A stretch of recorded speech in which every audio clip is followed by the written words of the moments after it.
of stuff to talk about, man. Listen, Coach Prime said he was coming, and he came today, man. Him and the Colorado Buffaloes. Can we all just say ESPN Game Day is just a shell of itself? I mean, I prefer SEC Nation and Big Noon, better now than ESPN Game Day.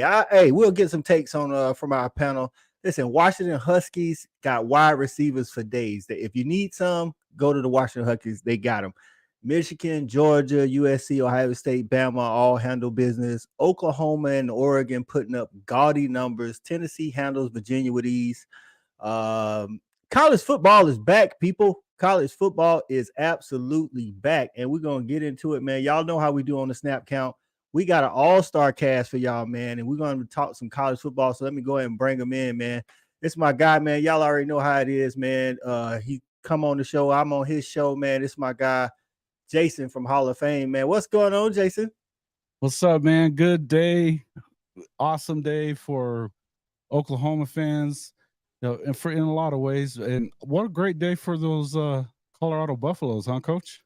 Hey, man, they played good, dog. Like, they came to play. It was a good game. I thought both offenses had moments. I think both need to shore up some defense, but we'll get into it. But it was definitely the most exciting game to this time, man. Let's go ahead and bring on the rest of our cast, man.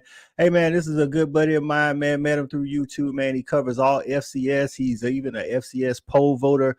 We're talking about he covers all FCS, and he knows a lot about FBS as well, man. We're talking about Zach from the Blue Bloods, man. What's going on, Zach? What's up, guys, man? Appreciate y'all having me on, man. I'm excited. Week 1's finally here. Week 0 was like a small teaser, man, but now we're finally rolling. That's right, man. Zach is up there in Irish country, man. He got to be on the field, press pass, and all that at the Notre Dame Tennessee State game, man. Listen, living the life. Cool. Living the life. Very cool. Hey, man, speaking of Notre Dame, man, we got Coach in here. What's going on, Coach? Fresh off an Ireland trip. What's up, guys? Thanks for having me, Coach. Hey, your Notre Dame Fighting Irish looking good. Hey, looking the same this week as they did last week. Yeah, we're doing some good things, but we gotta get into that Ohio State game before we're gonna know what we're really truly made of. Big facts, big facts. As long as they keep moving forward, you want to progress every week. That's the biggest thing. And then, hey, another guest, man. Listen, man, shout out to this guy, man. He knows a lot about college football, man. He's a Bama fan, but he keeps it all the way real for everything. This is like YouTube royalty for us, man. We talking about Ty from Around the Table Sports. What's going on, Ty? Man, just glad to be here. College football is back. I think as happy as I am to be here, I think my wife is more happy that I'm out the living room. She gets the TV. She can watch what she wants, and I'm not talking her ear off about college football. So it's a win-win. That's right, man. That's right. All right, Ty, go ahead and tell the people where they can find you at, man. Then we'll go around the table and then get into some college football. Yeah, y'all can find me at Around the Table Sports here on YouTube, just constantly talking college football content. If you root for a team that's Power 5, we're probably talking about it. Would love to have you over there. There it is, man. Jason, tell the people where they can find you at, man. Hall of Fame College Football. It's at CFB-pod on YouTube. You can also find us at JW_HOF. Hey, man, we're talking college football every day of the week as well. Love being on the show right here with you guys. Ty, I mean, yeah, this is what an all-star cast here, man. And in fact, I watch Zach's show quite a bit, so I'm excited. I'm excited to be on here with these guys, man. I appreciate you having us on again, Coach. No problem, man. Jason, Zach, tell them where they can find you at, man. Yeah, the Blue Bloods, the Blue Bloods on all podcast platforms, YouTube, _Blue Bloods on all social media, man. If you're looking for my writing, I start Tuesday, man, covering the SEC for Athlon Sport. So if you're looking for SEC coverage, man, you can find it there. Like I said earlier, man, appreciate you having me on here. Hey, appreciate you coming, man. All right, Coach, tell them where they can find you at, man. Guys, I'm pretty plain and simple. You can find me on the Hall of Fame. And that's really about it. I don't do much of the other stuff. Keep it sweet and simple, man. Let's get into it, man. Listen, Prime, let's start with the big story, man. Prime was all about his business today, man. What'd you think of the game there, Ty? Man, I'll be honest with y'all. One of the things that I talked about today that I think we all need to acknowledge is what a great job the coaching staff for Colorado did. And I know everybody's going to point to the fact that this is a TCU team that had to replace their quarterback, that had to replace some wide receivers. How about the fact that this is a Colorado team that was 1-11 last year and is completely patchwork from the transfer portal? Everybody's talking about what TCU didn't have from last year. That same logic goes both ways to Colorado. Yep. You want to know what TCU had that Colorado didn't last year? Continuity at the coaching position. Yes, Big TCU facts. has to replace an offensive coordinator, but they still have the head coach. Colorado is new from the ground up, and the coaching was very impressive. If I talk offensively, guys, Sean Lewis was in his bag from the Yeah, he get-go. Did was. y'all see that first third down they hit where he sent Jimmy Horn on the orbit motion and then gave Shedeur 2 options, both of which wide open? I mean, it was awesome. And Shedeur Sanders was automatic. I can talk to you for hours about the athletic ability he had, but that's not doing it justice. You want to know what the most impressive thing he did today? Understand a supreme understanding of, one, what Sean Lewis wanted from him, but Yep. two, the game of football. Why am I going to force the deep pass to my otherworldly wide receivers when I have Jimmy Horn Jr., Weaver, or Travis Hunter on the underneath route, and I can just continue getting first downs all day long? And then Travis Hunter, guys, I don't even know where to begin. He had the play where he hawked down the running back that ran it for 70 yards. He ends up catching him. And then 3 plays later, jumps off of his wide receiver to jump the route and intercept the ball. Yeah. Look, you have to be very impressed with how Colorado started. Even if you're down on TCU, you have to be impressed with how Colorado started. The defense is going to be a work in progress, but I think we all expected depth up front to kind of be the biggest question for the Buffs. Yeah, man, and you brought up a good point. I know some people will come out here and say, well, TCU is not as good as they were. That may be true, but TCU is still good. Colorado just looked way more prepared in the first half. Like TCU looked like the team that had, 70-something, roster turnover. It did not look like Colorado. Colorado looked like they were ready for the game blue.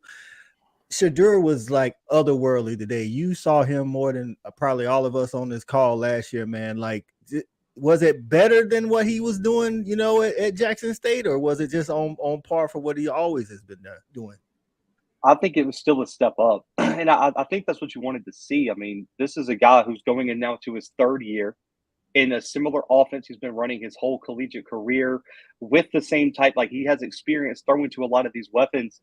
You want to see a guy take that jump from year 1 to year 2 to year 3, and I think he took it. But when you're talking about the maturity, the confidence, the accuracy, that's been there since true freshman year. I mean, this is a guy who won the Jerry Rice Award at the FCS level, and you look at the past winners of that, Trey Lance, Cameron Ward balling out up at Washington State. Like, these guys can play. I think my biggest takeaway, one, with me being an FCS guy, it showed that a lot of these FCS guys they brought in, the best of the best at the FCS can play at any level you want to make them. And so I was really happy to see Travis, Shedeur, some of these guys go out there and ball out.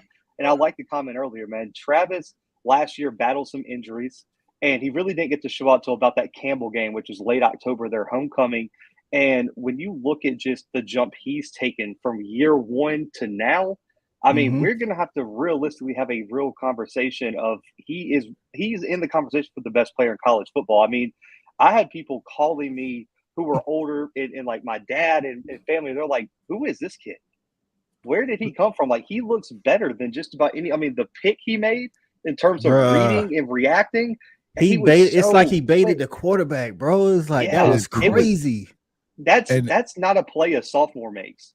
No. And there's a reason why this guy was the number 1 recruit in the country of any position a year ago, and why FSU was so upset that they didn't get him. And let me just say one other thing. As I said in the comments here, you don't get to call TCU trash now when they were 21-point favorites. You don't get to call them trash just because they got beat. You don't get to do it. I don't want to hear that crap, because Shedeur came in, he showed he is him. Travis Hunter showed he is him. As my friend Ty would say, he was Himothy. The guy was that good, right? It just, come on, man. You go. And Dylan Edwards? That's what I was about to say. Don't let it get lost on their performance. Yes. 4 touchdowns from Dylan Edwards, the true freshman. Right. Look, I'm telling you one thing. These guys were good. They were good all. And look, could they be better on defense? Absolutely. And I think if anybody has a question about Colorado, first and foremost, I don't think anybody here is saying they're going to win the national championship this year. I don't think anybody's even saying that they're going to win the Pac-12. I don't know that they are. And in fact, I don't think that they are. You know, we've all had our picks. What I'm going to tell you is that they put the Pac-12 on notice today that you don't get to just walk over these guys. They're not. Yeah. You better have a hell of a defense, or you're going to be in for a dogfight because these guys are not backing down from anybody.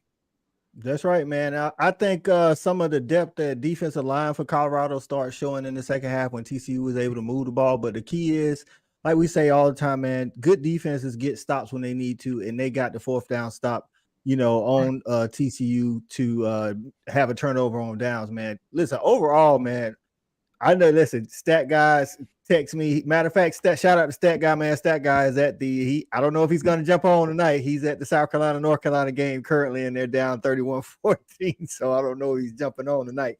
But he was like, you know, Shadur, you know, trying to get to New York for the Heisman. The only bad thing about today is Colorado had so many guys do so much good stuff. It might hurt in the voting because you got to split your vote between, you know, Shadur. You got to split your vote with Travis. And if Dylan Edwards keeps playing the way he's playing, I mean, 4 touchdowns, bro, like somebody had to take it to the house. Coach, what'd you think about Colorado and Coach Prime's initial FBS debut? No surprise whatsoever. We've been talking about this for a while, guys, and we've been, Jason and I have been talking about this with you know, on the Hall of Fame Sports, and guys, it was coming, and it's still coming, and you know, now Shadur, guys, I don't know if y'all realize this or not, but you know, he had a little problem earlier, and I think he had something to prove with Coach Briles from TCU, because he had been back at FAU. He had been in Shadur's eyes and Coach Prime's eyes been a little bit mistreated, and so I think Shadur had something to prove. But I think that was just a little bit of extra incentive there. But guys, he's a big time player. You know, the apple didn't fall far from the tree, guys. You know, he was cool, calm, and collected today, man. Absolutely. And guys, just like Jason said, they're not going to go out and win the national championship by any means. But you know what, guys? They've already tied their win-loss record from last year. And they're going to improve on that. And I can think that they can win 5 ball games at least.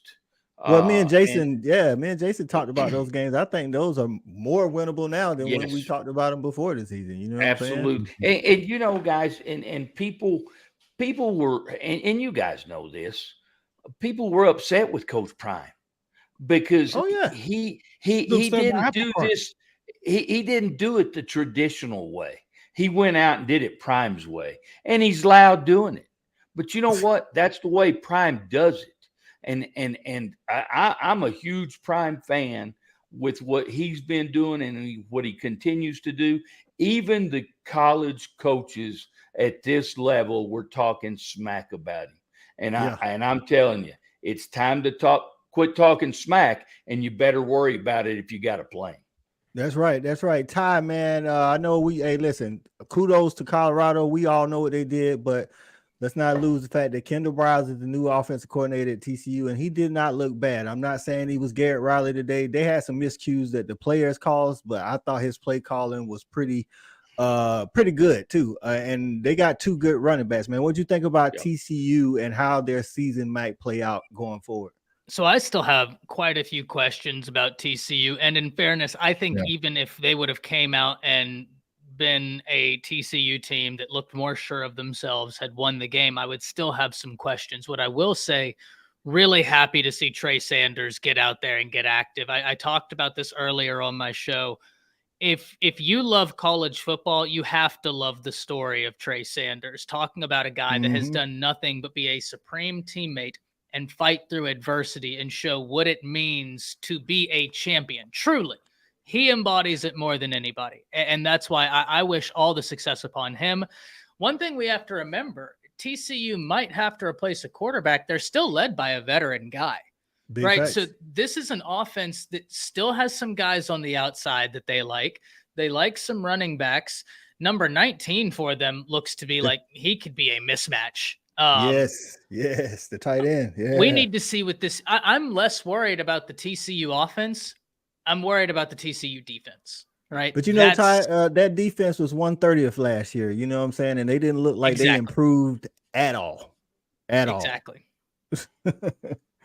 So, Blue, what do you take from TCU, man? Like I say, I like Kendall Browse. I think they got some playmakers everywhere, except for even on defense, they have playmakers. It's just as a unit, they just don't play very well.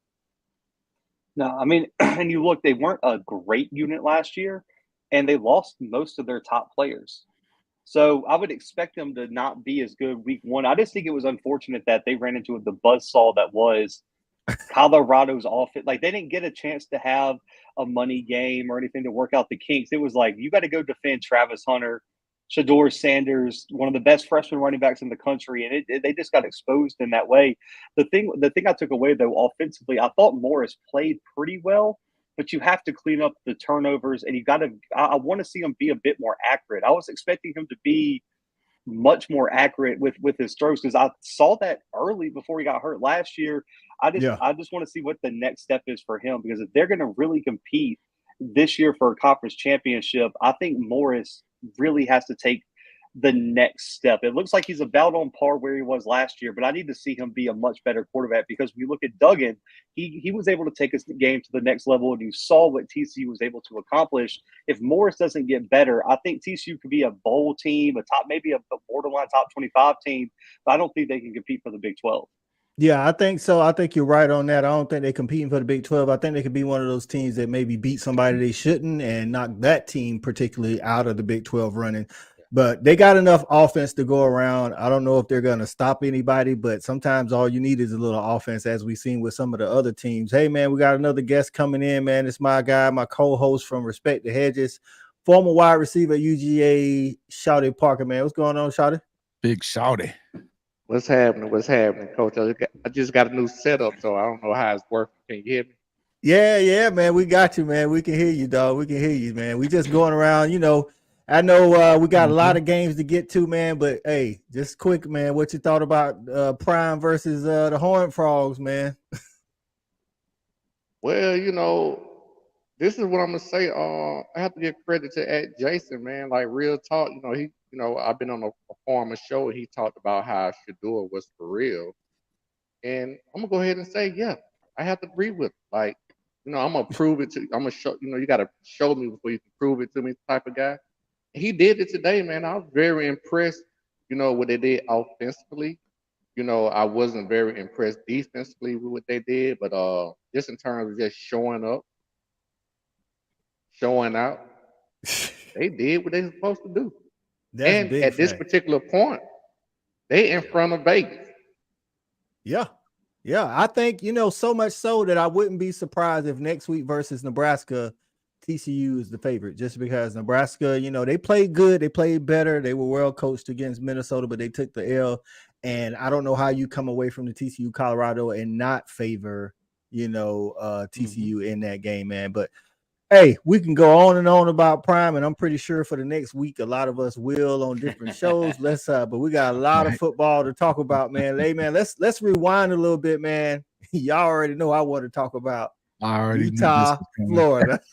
Listen, Jason said it the other night, man. Listen, man, I try to tell people when I'm doing previews, man, it is not based on feelings. It's not based on fandom. It is just what I think is going to happen. You know what I'm saying? But while the game is going on, for Coach I and them Georgia Bulldogs, man, ain't nothing greater than to watch Florida just crumble all to pieces. You know what I'm saying?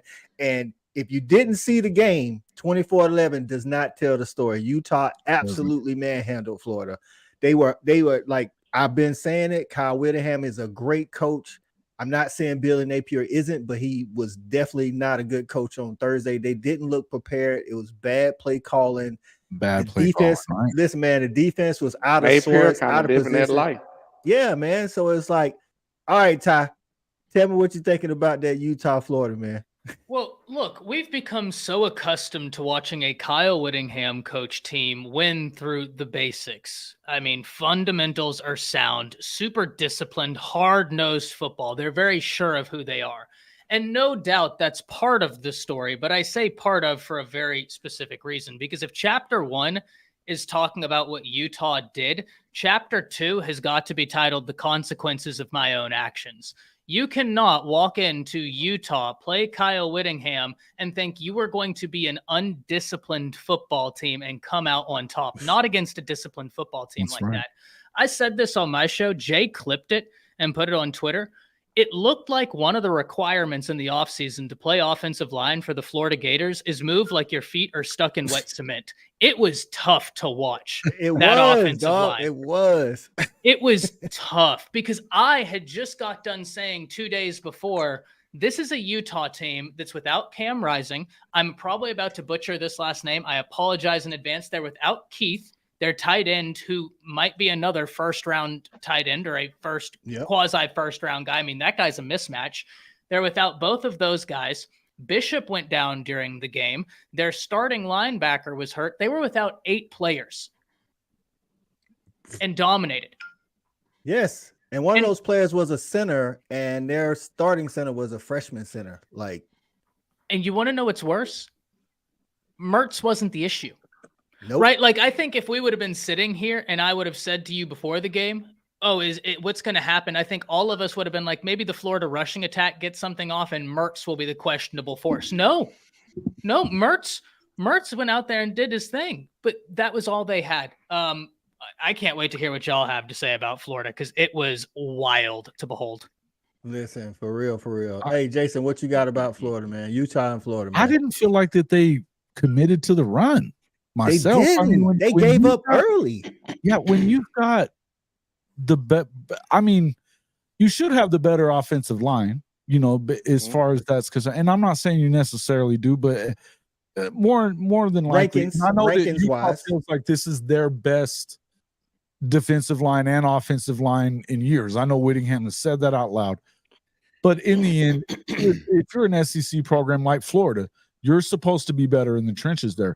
I didn't even feel like that they tried to establish the run myself. And I know you were talking about it during the show, and we were talking about, it was one of those things where you just didn't feel like they did. ETN, how many carries does he get? I mean, bruh, ETN and Montreal Johnson, 10 carries. 10. See, that is okay. Well, that's clear then. Yeah. I mean, there's a reason why we didn't feel like they committed to the run, because they didn't. Norman, you got to get down, buddy. So it's just one of those. Look, I don't know what's going on with Billy. I think that maybe the lights were too big for him. I don't know. Maybe I don't know what to say. I can tell you that I'm not a big believer in Mertz, but I don't think that he can do it by himself for sure. And if you're not getting your running backs involved in the game plan, when that's probably your best opportunity to do something, it seems weird to me. And that being said, Coach Whittingham, to me, for my money, is one of the top 2 or 3 coaches in the country anyway. So, I really do feel like if you don't show up with your lunch pail and get everything right, he's going to kick your ass, Yeah. I mean, like you said, Mertz definitely wasn't going to win the game, but he definitely wasn't the cause of the loss, Blue. They just you had the 4-down situation down in the red zone where on 3rd down they run the speed sweep, and then on 4th down they do the fake speed sweep shuttle pass. It's like you go into that situation knowing you're going to have 2 downs. Me and Shawty talked about this as a play caller, Billy Napier. You run up the middle on 3rd to get a little bit more extra yards, and then you try to hit on the edge on 4th, right? Yeah. I think so. The play calling was terrible all night, I think. I mean, it just it lacked creativity. You didn't put your best playmakers in positions. I mean, coming into the game, we would all say Etienne's probably their best offensive weapon all around. Yes. You gave on the ball 7 times all night, 7 times, and as a team, You rushed for 0.6 yards per carry against Utah on the road. I mean, that's just not going to work. And when you look in the SEC, if you're running for 13 yards on 21 attempts, you're not going to win very many games. And then on top of that, the undisciplined coaching too. What was it? The penalty where they had the two number threes on punt return. Yeah. How does that happen? I don't know, because it was a sophomore. They said the punt returner, Johnson Marshall, the cornerback, he was supposed to wear 33. Put on the extra jersey, run out there, and then they just like, I was like, how does this happen? That right there just cemented the fact that Napier seemed out of his depths. Maybe is Florida too big of a job for Napier? People like to call him Sunbelt Billy, but is that too much of a job for him? Well, I was just fixing to say, man, the only thing I was going to say is Coach Napier better get his resume ready, because it's that time. And I hate to say those things, because, as coaches, we always get battered and beat up on things, but it's that time. And unfortunately too, I have one of my best friends that just went there, Billy Gonzalez, Gonzo, to coach the receivers at Florida, and he's going to be looking for a job too. So I hate that for him, but Napier, it's time to go. Yeah. So Carson Carpenter, what's up, man? He says Utah to be a playoff. Is Utah bound to be a playoff game, and is when Cam Rising comes back? I think it might be a little too early to call it, but I mean, I believe in Utah. I believed in Utah last year. It's just they've always lost that one game that kind of keeps them out of the playoffs. It's going to be interesting to see, because I think Cam Rising definitely is an overall better quarterback, but your boy was slinging that thing on Thursday, so they definitely got a stable of quarterback. So, Shawty, what you think? Carson want to know, is Utah, playoff bound once Cam comes back? Just based off the conference in itself, I don't know. I really like what I saw from Utah. I was actually very impressed, especially from the quarterback position. So they were back up, and I'm gonna be honest with you. 13, I can't think of his name, but I think he bring a little bit more of a explosive element to the game than Cam Rising. Nate Johnson, yeah, he's Right. What is he, like a sophomore? He's a redshirt freshman, sophomore, or something like that. So with that being said, from the quarterback position, I think they are in a great place. But I'm gonna go back to I'm gonna go back to something Coach kind of hinted on just previously and earlier. This is where I'm at. This is year 2 with Napier, and I saw no improvement. And that's normally where you see I don't the care biggest if jump. you lose the game. Yeah, I don't care if you lose the game. It showed me that you're doing things better, schematically, discipline-wise, just competing at a higher level. And they didn't look better coached. And I know they got better athletes based off the recruiting class. So I'm gonna go to something that I say all the time. He ain't the guy. I don't care how many players you get. He's not the guy. Yeah. So, Blue, you follow recruiting. I just got one question about this, and then we'll move on to another game. They're number 3 right now on 3 recruiting. Do you think if this continues, they hold on to that class? No, it got so bad this game on Utah. Auburn's On 3 page released an article titled "Florida Commits that Auburn's still recruiting." That's how bad it is. Is other sites are saying, "Listen, these are the guys we recruited. We're going to get them if Florida keeps playing like that." And I think that put all. And I think me, you, and I think Kobe talked about this on one of the shows we were on. They got all the pressure in the world now, because when you landing 5 stars, they landed what? Like 8 4-stars in like 3 days at one point this summer. They were the hottest team in the country on the recruiting trail. If you're 4-8, 3-9, and you lose to Vandy again, or lose some game you shouldn't supposed to, I don't think Jamonte Waller, or one of those 5 stars, wants to go to Florida and take a chance on that. They're gonna look. Georgia's gonna be in their ear. LSU is going to be in their ear. Oklahoma, I mean, whoever it may be, they're going to get poached left and right, because what's going to happen, we all know this, negative recruiting. Those coaches are calling that kid and saying, that coach you're building a relationship with, guess what? He's not going to be there in 6 months because they're going to get fired. And so, because even if Napier doesn't lose his job, you don't think he's going to have to make some assistant changes? Yeah. And the thing is, Blue, they just fired a defensive coordinator last year, got a new one this year. Napier calls the plays. He ain't got no more coordinators to fire. And That's Zach, brutal. the film don't lie. These kids see the film like we see the film. Yeah. Big facts, man. This is You- crazy, man. Because I played offensive line. If I was an offensive lineman as a senior in high school, watching Florida's offensive line get progressively worse over the past 6 years, I don't care what NIL package you're offering me. I'm not going to play at Florida because guess what? I know I can't go to the league because I'm not getting developed. Yeah, that's big fact. That's You right. know That's it's it. That's bad. it right there. That's it right there. Go ahead, Ty. Yeah. You know it's bad when you saw. Did y'all see ETN's tweet saying basically saying why is his little brother there? Oh, You Listen. got an NFL running back basically being like, "Yo, it might be time for my brother to hey, look elsewhere." That's not good. ETN, we got space for you in Athens, dog. No, he tweeted that his brother should go to Colorado. If I'm not mistaken. That's what Yeah. it Yeah. was, Zach. Yeah, Thank absolutely. you. I Yeah. knew it was Yeah, he- something along that. Thank you. Yeah. He said his brother should go play for Prime. Yep, that's what it Oh, was. No, he ain't got it. He ain't got a flat F4. We got him, just 150 miles on the road. He ain't gotta go Yeah. way that's to right. the- That's right, dog. We got a number 7 jersey for you.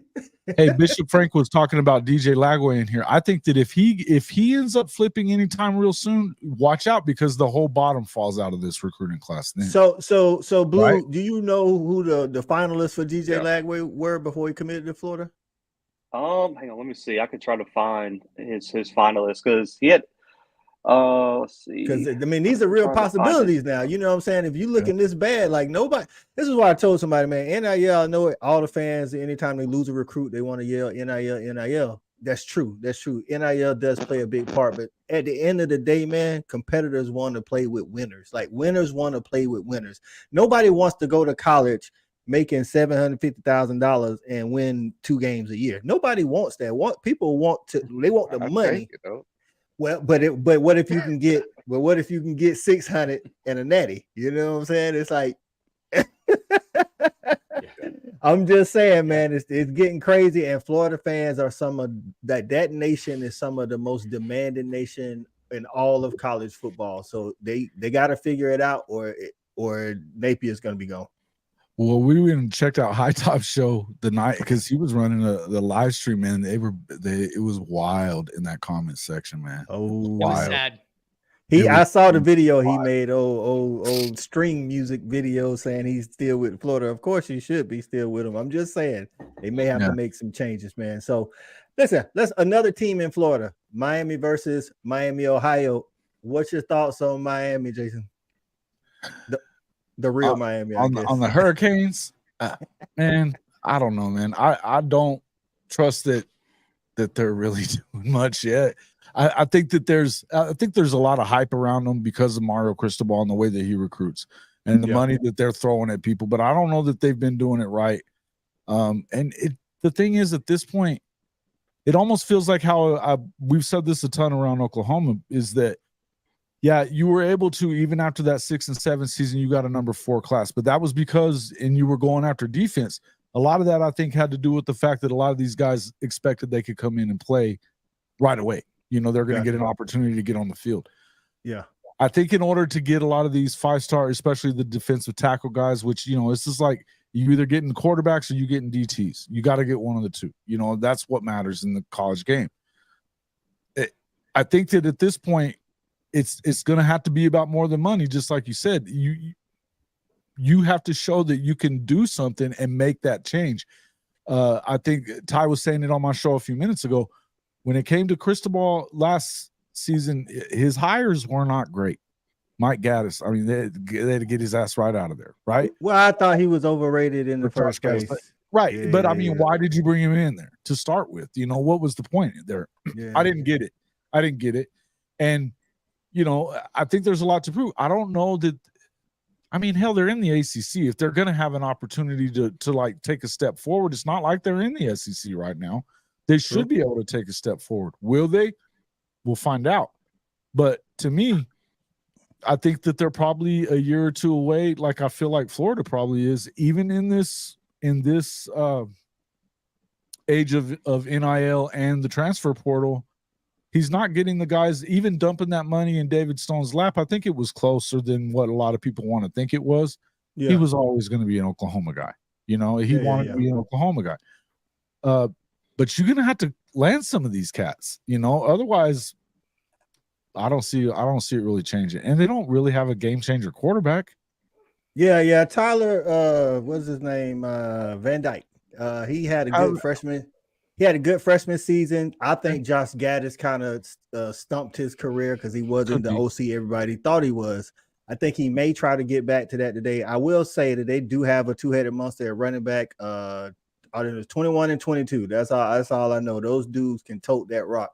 And Cam Kitchens is that dude on defense at safety, so he cleans up a lot of the mistakes that they have. It's like I say, Miami, Ohio wasn't a huge test. They play Texas A&M next week. Texas A&M handled business today against New Mexico. Wasn't really a big task, but you know we all have been talking. You know, last couple of weeks, will Jimbo get out of Petrino's way? Because if he does, we all know they definitely had a talent. Coach, what you thinking about that? Will Jimbo get out of his way? I think we all know the answer to that. Hell no. Jimbo's big. Jimbo's ego is bigger in the state of Texas, and he will not allow that to happen. And that's going to be the last straw for Jimbo. Shouty, you watch that Texas A&M, New Mexico again. Not a hard competitor. Next week we got Texas A&M, Miami. Both of them took on a group of 5, you know, type team. Both of them look pretty good. What you thinking? You know, Coach, I'm just gonna be honest with you, man, and I'm gonna put this blanket statement, which I probably shouldn't do, but I'm gonna do it anyway. I'm gonna put a blanket statement on what I've seen from week 1. And I kind of went into this expect you're not gonna really learn a lot from anybody. Because just based off the schedule and way things were set up, I mean, when I tell you people were being very vanilla, very basic, not showing anything. I think that's definitely true for the elite teams. All the elite teams, like if not, I ain't gonna say struggle, but definitely didn't come, you know, like they was national championship was on their mind. And what I would say is, I think you used the perfect word. It wasn't that they struggled. It didn't look good. Yeah. But it didn't look good based off the game plan and based off the expectation. Oh. But a lot of these and a lot of these, you know, top 5, top 10 teams, they were putting in players at position that really matter. Yeah. You know what I'm saying? Like you were starting new people in position that really matter where I mean, like as the Alabama or Georgia, Ohio State, their quarterbacks, they hit a lot of flaws. You don't really know what you have without those guys because they made so many plays. Yeah. So a week like this, I'm gonna be honest with you, a week like this, you just kind of really just trying to feel things out and not get players injured. That's a big thing. That's a big thing. That's a big thing. So, yeah.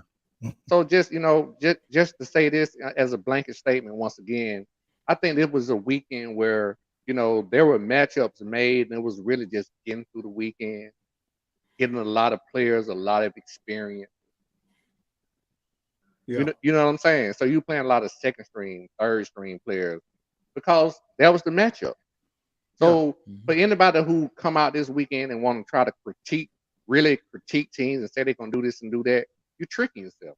Because trust me, you ain't seen what teams really are.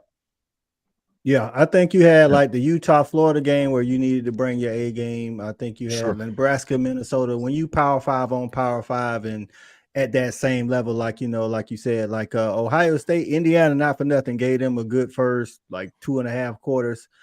I think Kyle McCord is good. I don't think him or Devin Brown or anything close to CJ Stroud. Just watching them throw the ball. I'm not saying that they was trying to go out there and beat Indiana by a lot, but they just didn't look like they were that kind of guy that can make, like, they can make all the throws, but like CJ, he was so accurate. It's like he was just handing you the ball instead of throwing you the ball. So, Ty, man, I mean, I know you watched that Ohio State Indiana. Indiana actually looked good in the trenches, and this is supposed to be the year that Ohio State has better defense. I just didn't see enough oomph from that defense. You know what I'm saying? What do you think about that game? Yeah, I actually didn't catch as much of that Ohio State game as I would have liked because I hopped on an hour and a half live stream right after those morning games. So I was trying to stream and watch the Texas game. So I got to go back and rewatch that Ohio State game. I didn't get to catch almost any of it. Chat was telling me to watch it, but I was trying to catch the few other games and live stream. So I missed that one, unfortunately. Jason, did you get to catch that Ohio State Indiana any of the first half or the second half? I caught a little bit of it towards after once the CU game got over with. I picked up a little bit of it. I had to go take the dog out first, but yeah. Hey, look, I don't think that we've been saying we're not sure what they're going to look like offensively. Maybe Brian Day needs to continue calling plays or something because they just didn't look like they had that. And look, man, you've got the best freaking receiving core in the country, and it's not really close. Right. Listen, I mean, you know, I think it's a little closer. I think Washington might want to have a little sit down with you. They got them in spades. I'm with you on that, and I also will tell you that Texas has a hell of a receiving room too. A&M's got a hell of a receiving room too. Running back room. Moose Muhammad, Evan Stewart, Anais Smith. I think when you talk of those top countries there, and they're getting 5-star after 5-star after 5-star there. Ryan Day, if there's anything they do very well, it's offense. But they better get better on defense because when they get if they're going to get to the playoff, and look, I don't even know that it's a foregone conclusion. I know I feel like that coach should be bringing them there, and we know that they can recruit there. So there's got to be something else to it. You know, I don't know. Maybe that's why he gave up the play calling. But no, they didn't look great. But they didn't look great in the first week last year either. Notre Dame did everything but beat them and they couldn't throw the damn ball. But that's Notre Dame though. We talking about Indiana, bro. Indiana, they ain't beat Ohio State in 28 years. I'll give you that. Yeah, look, the Big Ten is a slug. It's a weird freaking crap league, if you ask me. I'm not a fan of it. I don't enjoy watching it that much. I'll kind of look in on it a little bit, but it's like watching paint dry, to be quite honest with you. Yeah. And if you get in those kind of games, it works out for some of them, right? I mean, 7-3 the other night or 10-7, whatever it was with the Minnesota game. Yuck. Yeah. Nebraska looked a little bit better, coach, in that game, but we'll see what they really made of. I guess a little bit more anyway. Colorado, but you brought up Notre Dame, Ohio State. Listen, man, Zach got a chance to go be on the field, press pass for the Notre Dame Tennessee State game. It was Tennessee State. There was a play, Blue. I don't know where you were standing at, man. It was 7-3 Notre Dame. Tennessee State's like on the 15-17, about trying to score. If the quarterback rolls out to the right, if he throws the ball a little bit inside, it's a touchdown, and then it's 10-7. I know they still lose, but at least it looks better. Did you get to see that play? Like, was that on your side or was that away from you? No, I was right there. And let me tell you, after they fumbled that kickoff, it was really, really quiet in that stadium. There was a lot of nervous people there for a second because it was like, okay, it's 7-3. They're in the red zone. And then one of the ushers was like, if we get another Marshall game, I'm going to be mad. This is a national championship team. But, I mean, there were some nervous fans. But then they blocked the field goal, and it just got out of hand. I think when I look at Notre Dame, I know it's Navy and Tennessee State. I get it. I understand why people are skeptical. Sam Hartman's the real deal, man. I don't care. Like, he has been so efficient and he's so mature. And we've kind of seen with the transfer portal, when mature quarterbacks, 24, 25 years old, get to good programs with good weapons, it's different. I mean, it's a different level. And I think there's a reason Sam Hartman went to Notre Dame because they have weapons. Their running back room, their starting running back, I'm forgetting his name, number 7. That guy that kid's a grown man. I'm talking about there's a time where I like running backs that like to bring the physicality to the defensive player rather than just absorb the hit. He was running over people today, and that he runs so angry, and their offensive line is huge. Yeah, I'm talking about they have legit size, and even when they brought in their backups, I think their backup left tackle's got to be 6'7", 6'8". I mean, they look physical, they look disciplined, and I think my biggest question for them is what's going to happen when they face these explosive offenses, if they get down 10-0, if they get down 13-0, what's that response going to be? But I think right now, man, Notre Dame to me is a bona fide top 10 team. I think because when you look at last year, they struggled a bit. But it's because, yeah, they are. I'll say it. They're a top 10 team right now because their quarterbacks were horrible last year. Buckner was not the guy. And I think him transferring to Alabama and not winning the starting job there even further solidified how much he's not the guy that you need at quarterback. I think with Sam Hartman coming in, this is a team that can compete. Now, are they a natty contender? Not going to go that far yet, but I think that they definitely can find a way to a New Year's Six bowl at least.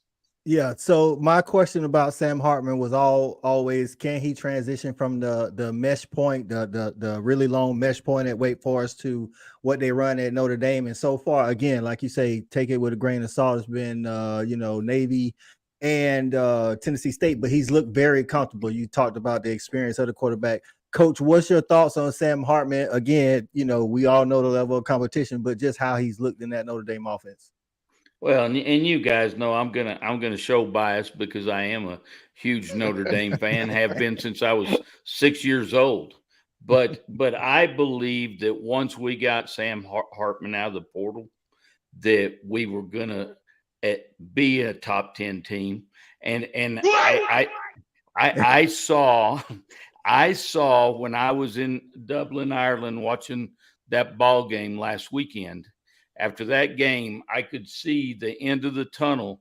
I could see a small light that said national championship down at the end of the tunnel. Okay. And it's because he is so cool, calm, and collected. Guys, we have one of the best offensive lines in the country. We were pretty damn good. We were pretty damn good last year, guys, as a football team. But we didn't have a quarterback that could throw to feed the starving birds. And hell, we should have beat Ohio State, and the quarterback lays an egg and just hands them the damn ball. But Hartman, guys, is the real deal. He's very cool, calm, collected. And if he gets any pressure, if he's getting pressure, he's getting out of it, keeping his eyes down the field and going to second, third, fourth targets and making some big plays. And talking about the running back room, you got Estime, you got Payne, you got Price, you got Ford, you got Love. Guys, that room is loaded. My concern right now offensively is our tight ends aren't looking so fantastic. And then, one of the big concerns of everybody was the wide receivers. Well, hell, how can you know if the wide receivers are worth the shit if you can't get the ball to them? I mean, hell, if you can't get the ball in their hands, they're not going to be very good. That's a given deal. But no, I think Hartman, and not only does he bring some calmness and has changed the culture to the offense, but you can see it through the entire program, offensively, defensively. I think they're the real deal, guys. Okay. Hey, man, we won't know until we play Ohio State. That's big facts. Hey, man, just to let y'all know, man, it's a Saturday night snap count recapping college football week 1, man. Listen, we are bringing y'all a lot of good talent on this call, man. We got Ty from Around the Table Sports, Jason from Hall of Fame, Zach, Blue Bloods, man, Thad, just my opinion, and Coach from the Hall of Fame as well. Y'all make sure y'all hit that thumbs up, man. Wipe your feet, as Jason would say, man. So, Ty, did you get to see that Alabama first half? Oh, you already know. Listen, like I said, man, and Shawty kind of said it, man, you've seen a lot of kind of like, vanilla play calling and things of that nature, especially, like I said, from the elite teams, from the Ohio States, from the Bamas, from the Georgia, Michigan. Just give me your thoughts on Jalen Milroe and how his first half went. Well, I think that, you saw that first play, which was absolutely scripted, exactly how that first Jalen Milroe touchdown was supposed to go, that Nick had told Seth, hey, snap it low. We want to get that highlight in here. So don't be thinking that wasn't by design. That was all a part of the plan. But what I saw is when Alabama kind of started to sputter a little bit, and I'm interested in hearing the panel's thoughts on this. What I noticed was almost a change in what they were trying to do offensively, where it really looked like they were almost more interested in spreading it out with Milroe, right? Where they had him in shotgun, just spreading it around to different wide receivers. And he was completing passes, but we just weren't getting the first downs, right? Like we'd be able to drive, 3 and out. But when they started going to that quicker read stuff, that's when you started seeing the 40-yard touchdown, the 48-yard touchdown. He had another 40-plus yard touchdown that should have been, but the DB made a really smart play and just dove and grabbed Isaiah Bond's legs instead of allowing him to get the touchdown. That's where I think you really started to see Milroe get comfortable, is when they started finding, oh, this is the start. This is the type of offense that you're going to just excel at. The other thing, and I said it before we got in here when I was in the green room, watching Tommy Rees use 12 personnel in the manner he did, guys, I got to let y'all know this right now. There's a tight end for Alabama who coming into this year, a lot of people didn't know. Exiting this year, you will know. 84, Amari Niblack is going to be an absolute mismatch. Write it down. So super happy to see that. Still looking for more development. Yeah. Golf clap all the way around. Still looking for more development out the defensive front. I think that will come, right, as more guys get sure of themselves, as the rotation continues to develop. Texas is next week. That's going to be a huge game. Texas has that kind of tendency to play up or down to their level of competition they play. So you can't ever sleep on them. But look, I'm just very excited for Jalen Milroe. Really happy that he got to go out there and ball out today.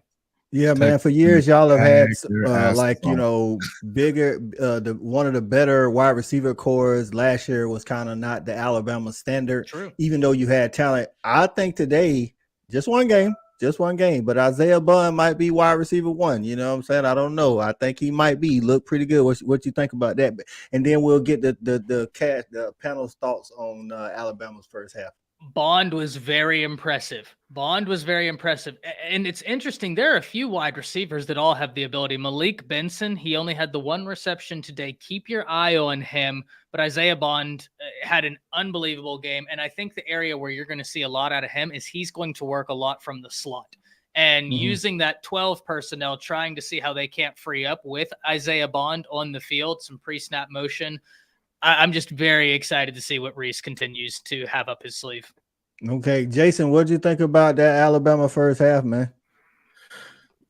Yeah, I think they look about how you would have expected them to. But real quick before I get into that, Baylor just lost to Texas State, folks. Somebody said it was down 11. I didn't know it was fourth quarter. I told people it was going to happen too. Don't play with my guy G.J. Kinney. I'm telling you guys. He will be coaching at A&M or Texas the next 5 years. Yeah, because the other ones are going to gag their ass off like next week. Guys, I've been talking about Baylor for a year now, saying they're headed in the wrong direction, and they got administrative problems. They have huge problems, and that program is going downhill quickly. Listen, another score update. Penn State just beat West Virginia 38-15. We'll get back to that game. Shout out to my guy Andrew, Sideline Sports, Penn State. Hey, shout out to Kim, man, from the Hall of Fame Mafia. It's my guy, man. He say, Coach I, Coach Shawty, Ty, Jason. Hey, man, we got Zach in here too, man. Listen, man, what a show. Y'all smash the like button, dog. We trying to bring y'all an all-star cast every Saturday to talk about this college football, man. So, but you go ahead, Jason. Yeah, look, from what I could tell, I mean, and I've been saying this a lot for the last couple of weeks. And hey, man, I'm as big a fan of Ty as anybody in here. Believe that. You watch his show, you're going to know a lot about that Alabama football team. Jalen Milroe, yeah, I think everybody thinks he's a runner. The dude could throw the freak of football. I think that the things that they were doing last year under the coordinator they were under may not have fit him very well, and so he didn't show very well in that Texas A&M game. I also think a lot of that had to do with the fact that Texas A&M has one of the best defensive lines in the country. Is going to get a lot of pressure on you. When you get one-dimensional, it's hard, right? I feel like this is the kind of this is exactly what Nick Saban likes, though. Anyway, we're going to bully the shit out of everybody. We're going to get in there. We're going to push them around on both sides of the ball. We're going to ugly up the game. And again, I think that when you look at this Alabama team, the best teams that they got to play all year, aside from Auburn, and I don't know what Auburn's going to look like, aside from Auburn, they're all coming to their house almost. Yeah, I'm gonna be honest. Again, they handled UMass with no problem. Auburn did, but not for nothing. When Tyson Fumachan, former Clemson quarterback, before he got hurt, it was kind of like a back and forth. But after that, UMass couldn't, move the ball. But I think Auburn handled business like they were supposed to. But again, they're playing down on the Plains this year, and crazy enough, Alabama always has the better team, but when they're on the Plains, it's just something gets crazy, man. Listen, all right, we got another guest, man. That Penn State just finished, so I guess he said he could join us. This is my guy from Sidelines Penn State, Andrew. What's going on, Andrew? Holding their breath all day. Listen, it was close in the beginning, man, but y'all pulled off, man. West Virginia was giving y'all some trouble. What's your overall thoughts on Penn State? Drew Aller is the prince that was promised. The West Virginia offense got the second touchdown on our second and third stringers. We did not get to the quarterback as much as I would like. There's clearly a gap in interior defensive line. We had 3 starters that were actually out today, and West Virginia's strength is interior offensive line. So they got those early, 4th and shorts, and they kept on doing that. But Drew Aller, 21 of 29, 325, 3 touchdowns, and they covered at a backdoor touchdown. So I'm happy. Shouty, did you see that any of that Penn State West Virginia? I know we hopped on as they was finishing up. Did you catch any of the first half? I did not. But what I want to say is, and I won't say much. I just want to let Jason know. That's why I keep hitting the wet, because I love that sound effect, and I always had it and never used it. It's so good. It's so good. Right. So that's why I've been using it. I thought that was Jason the whole time doing that. I've been wondering. I haven't hit it yet. I hadn't hit it yet, man. Yeah, that was me. That was really a shout out to Jason. I was like, because he been using it in some previous podcasts. Like, bro, I had it all the time and never used it. But yeah. Anyway, but one thing I will say is I did not see that particular game, but just to go to something that we was talking about previously is that I think not necessarily a problem, but the thing I think about Alabama is they have a problem in philosophy. It's about what Nick Saban wants to do, what his quarterback is able and allowed to do. Right. That's the problem I think that they're having at Alabama right now. Nick Saban wants to go more back to not having a great quarterback, a great defense, being able to run the ball, and just being, have a capable quarterback. I think over the past, I'm gonna say 3, 4, or 5 years, they've had offense where they've been more quarterback dependent. Yeah, that has hid a lot of their deficiencies. So right now, I just think they have a philosophy issue, and that's what they're trying to, find that balance again. And once again, I'm glad, that's on them. I ain't got nothing to do with that, but I think that's what's going on with Alabama. And to Penn State standpoint, I'll say this once again, like everybody else, it's just the first game. People, please do not let this first game. You gotta understand, game plans are very vanilla based off the schedule and what you got to do. So just don't overreact to what you saw at the first game. That's right. Kim gets in and say, "Where's Stat?" Listen, Stat guy went to the South Carolina North Carolina game. I don't know if he's hopping on. They just got beat 31-14 or something like that, man. So Stat may need to ride home for a little bit before he'll hit me up later tonight. I don't know if he go hop on tonight, man. So Zach, did you get to catch Drake May that? throws a beautiful ball, man. Listen, but we've been saying that though, man. Like Drake May is what it is, and listen. I'm not saying it's gonna happen, but I will not be surprised if he has a great combine if he goes before Caleb Williams in the draft.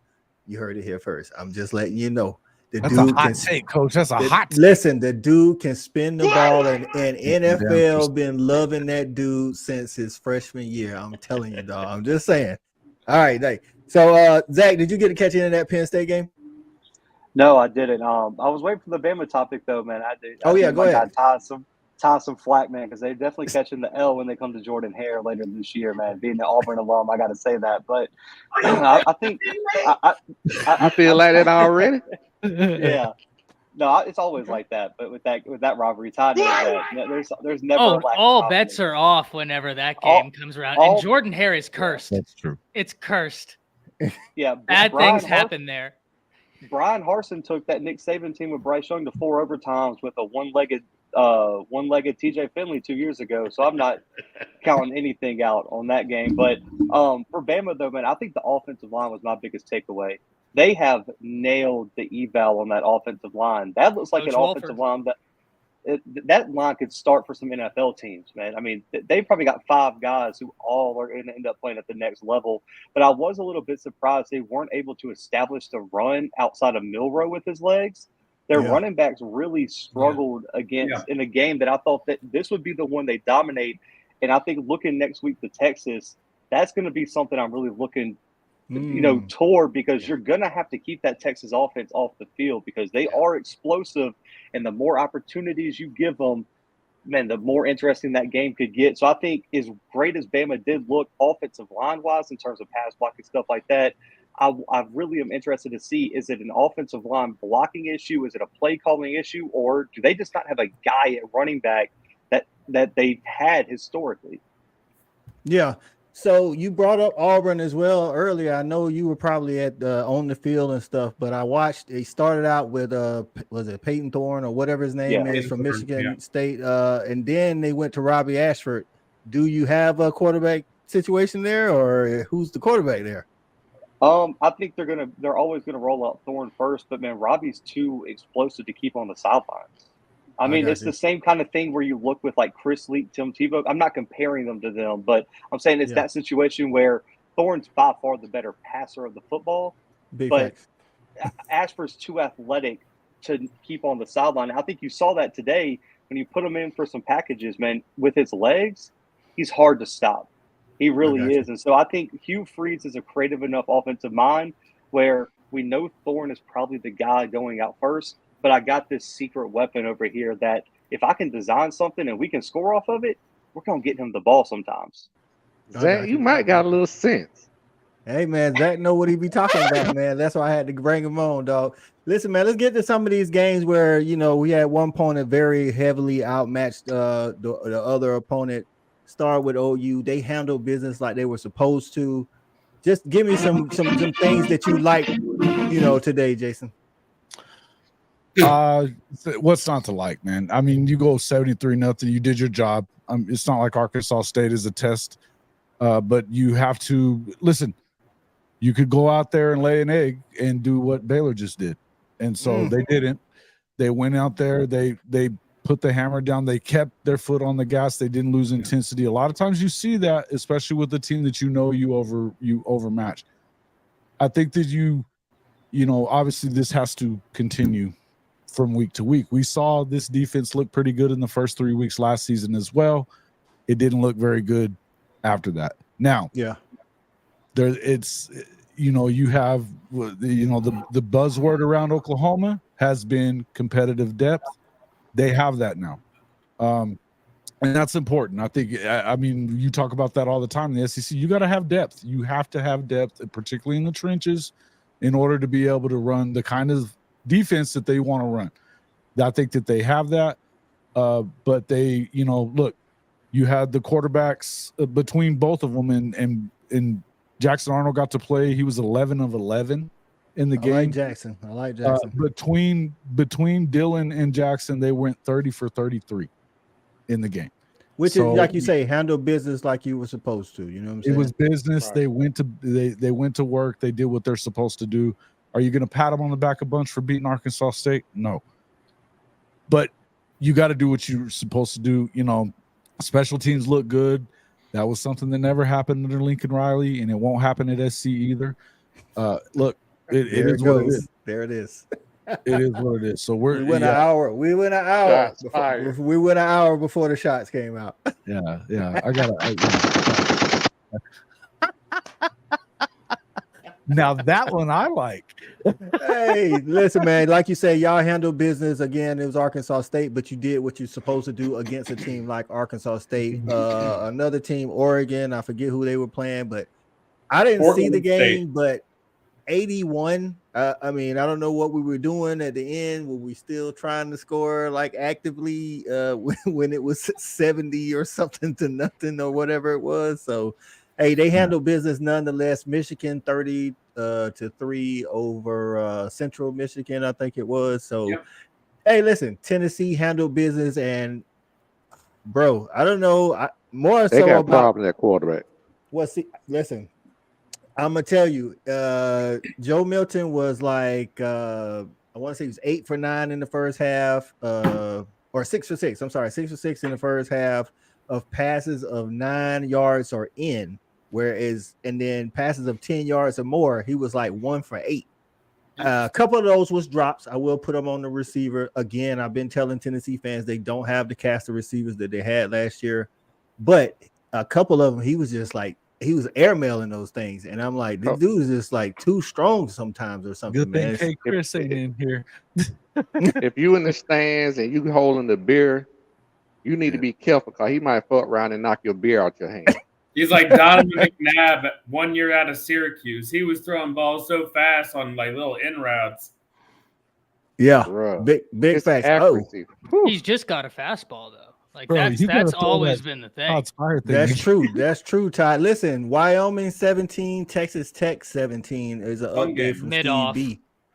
Ooh, not okay. Texas Tech. That's everybody dark horse, ain't it? That's my dark horse. I ain't gonna lie. I ain't gonna run from it. They gotta listen. They gotta They do got something. thunder snow there before the kickoff. You That's don't right, know that's when right. you're going to go into War Memorial Stadium and see what kind of weather they got up there. That's crazy, man. But in that Tennessee game, Ty, I mean, Milton is a better athlete than Hendon Hooker, but I've always said he's not as accurate. And I think those problems could rear their ugly head later on down the line in that SEC schedule. What you think? No, 100%. Look, Hendon Hooker was someone whose veteran experience really shone through. And yes, I understand Milton is a veteran as well, but one of them The veteran at losing his job. One of them is much more adept in a complete passing game than is Joe Milton up to this point. Now, the one thing everybody on the panel recognizes, if he gets adept at the passing game, my goodness gracious, I mean, he can quote Napoleon Dynamite. He could throw a ball clear over those mountains back there, and he could actually do it, right? That's not Uncle Rico talking. He could send that ball clear over. But guys, Tennessee is also without Hyatt. You pointed out they don't have that wide receiver that they did last year. And even last year, man, like that connection Hyatt had with Hendon Hooker, I'm really interested in seeing Tennessee, that defense, if they roll out that same secondary they had last year, which was 121st in the nation against the pass, they are going to get cooked, because I don't know that you can rely on Tennessee comfortably dropping 55 at will this year like they did last year. And God forbid Nick Saban and that Alabama defense, 3rd and Golding, you see the bunch formation, you see the motion out, and you let your strong safety match up with their fastest receiver 5 times in a row before maybe you say, let's get out of this defensive formation. And guess what didn't happen after they said that? Jalen Hyatt didn't score again. Unbelievable that game was, but I digress. Yeah, man. They don't have Jalen Island anymore. They don't have Jalen Hyatt, and Pete Golding can't hurt me anymore. That's right. Listen, and staying in the SEC, man, y'all was asking where he is. Listen, went to the game. He's here to take his medicine, man. It's my guy, the stat guy, bro. He coming from the South Carolina, North Carolina game. Listen, stat, man, it's a tough one for you, bro. Hey, look, I told you beforehand, I was worried about the offensive line. I was worried if we're going to be able to run the ball. Bro, look, we're going to have to pass that thing 100 times a game if we're going to beat anybody this year. We can't run. I'll be honest, though. What really ain't, I ain't making excuses. I'm here to take my medicine. I'm not making excuses, but our starting right tackle, first play of the game, Juice tried to give it a go and didn't play after the 3rd play of the game. That hurt. I mean, you were asking who wide receiver number 2 is. Xavier Legette had a huge night for us. But look, man, start the second half. We get the onside kick and then go forward out, man. Just can't happen. Like you got to score and get the momentum back right there, take the lead, and then we were just behind the 8 ball. Two really good interceptions in the second half, but if you give Drake Mays 5 seconds to throw, he's gonna dot up every team in the country. I'm trying to tell you, and listen, when we did our preview, we talked about the gimmick stuff. I consider going for 4th down. I'm not saying that's gimmicky, but that's one of those things that you do sometimes when you don't need to do it. He followed the onside kick up. He got it. Hey, shout out to special, Beamer ball and the special teams, and then you go for it on 4th down and you don't get it.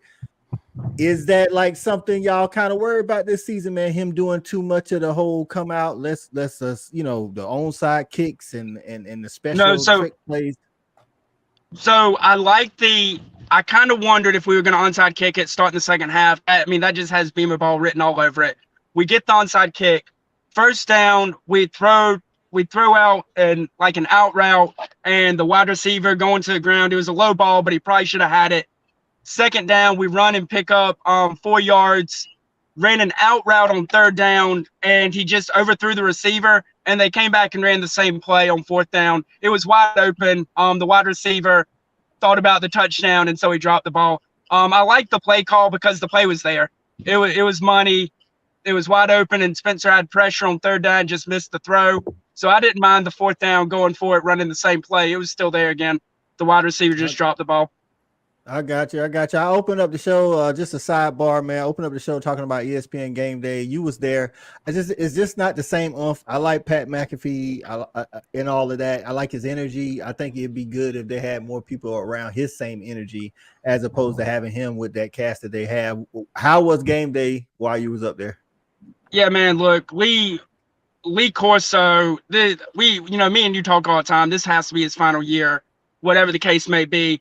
But him being as bad as he is takes away from Kirk Herbstreit, because Kirk is there babysitting him, trying to put him on his back and drag him through the show. And we really lose some of what Kirk brings to the table because he's so focused on dragging Lee through the show and making sure he doesn't insert foot in the mouth. Look, man, I hate it because for the new generation of people just getting into college football, they're not seeing the Sunshine Scooter. But if you're no longer the Sunshine Scooter, hey man, it's time to hang up the headgear. Thank you for 30 years, but it's time, man. It's too long. I don't want to. I tell you all the time, man. I'm so afraid we're gonna see this man take his last breaths on national TV, and that scares the hell out of me as a college football fan.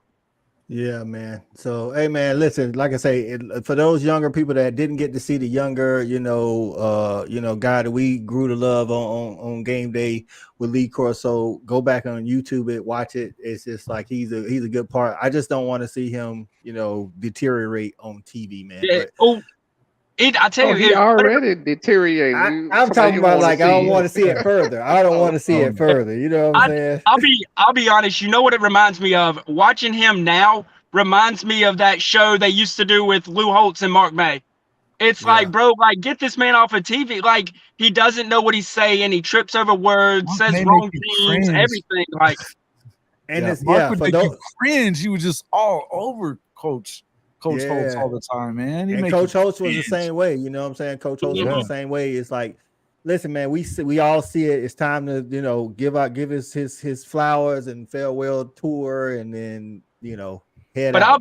I'll be honest. Have y'all seen the behind the scene? They like really didn't get along, like for real. Like Mark May and Lou Holtz. No one got along with Mark May.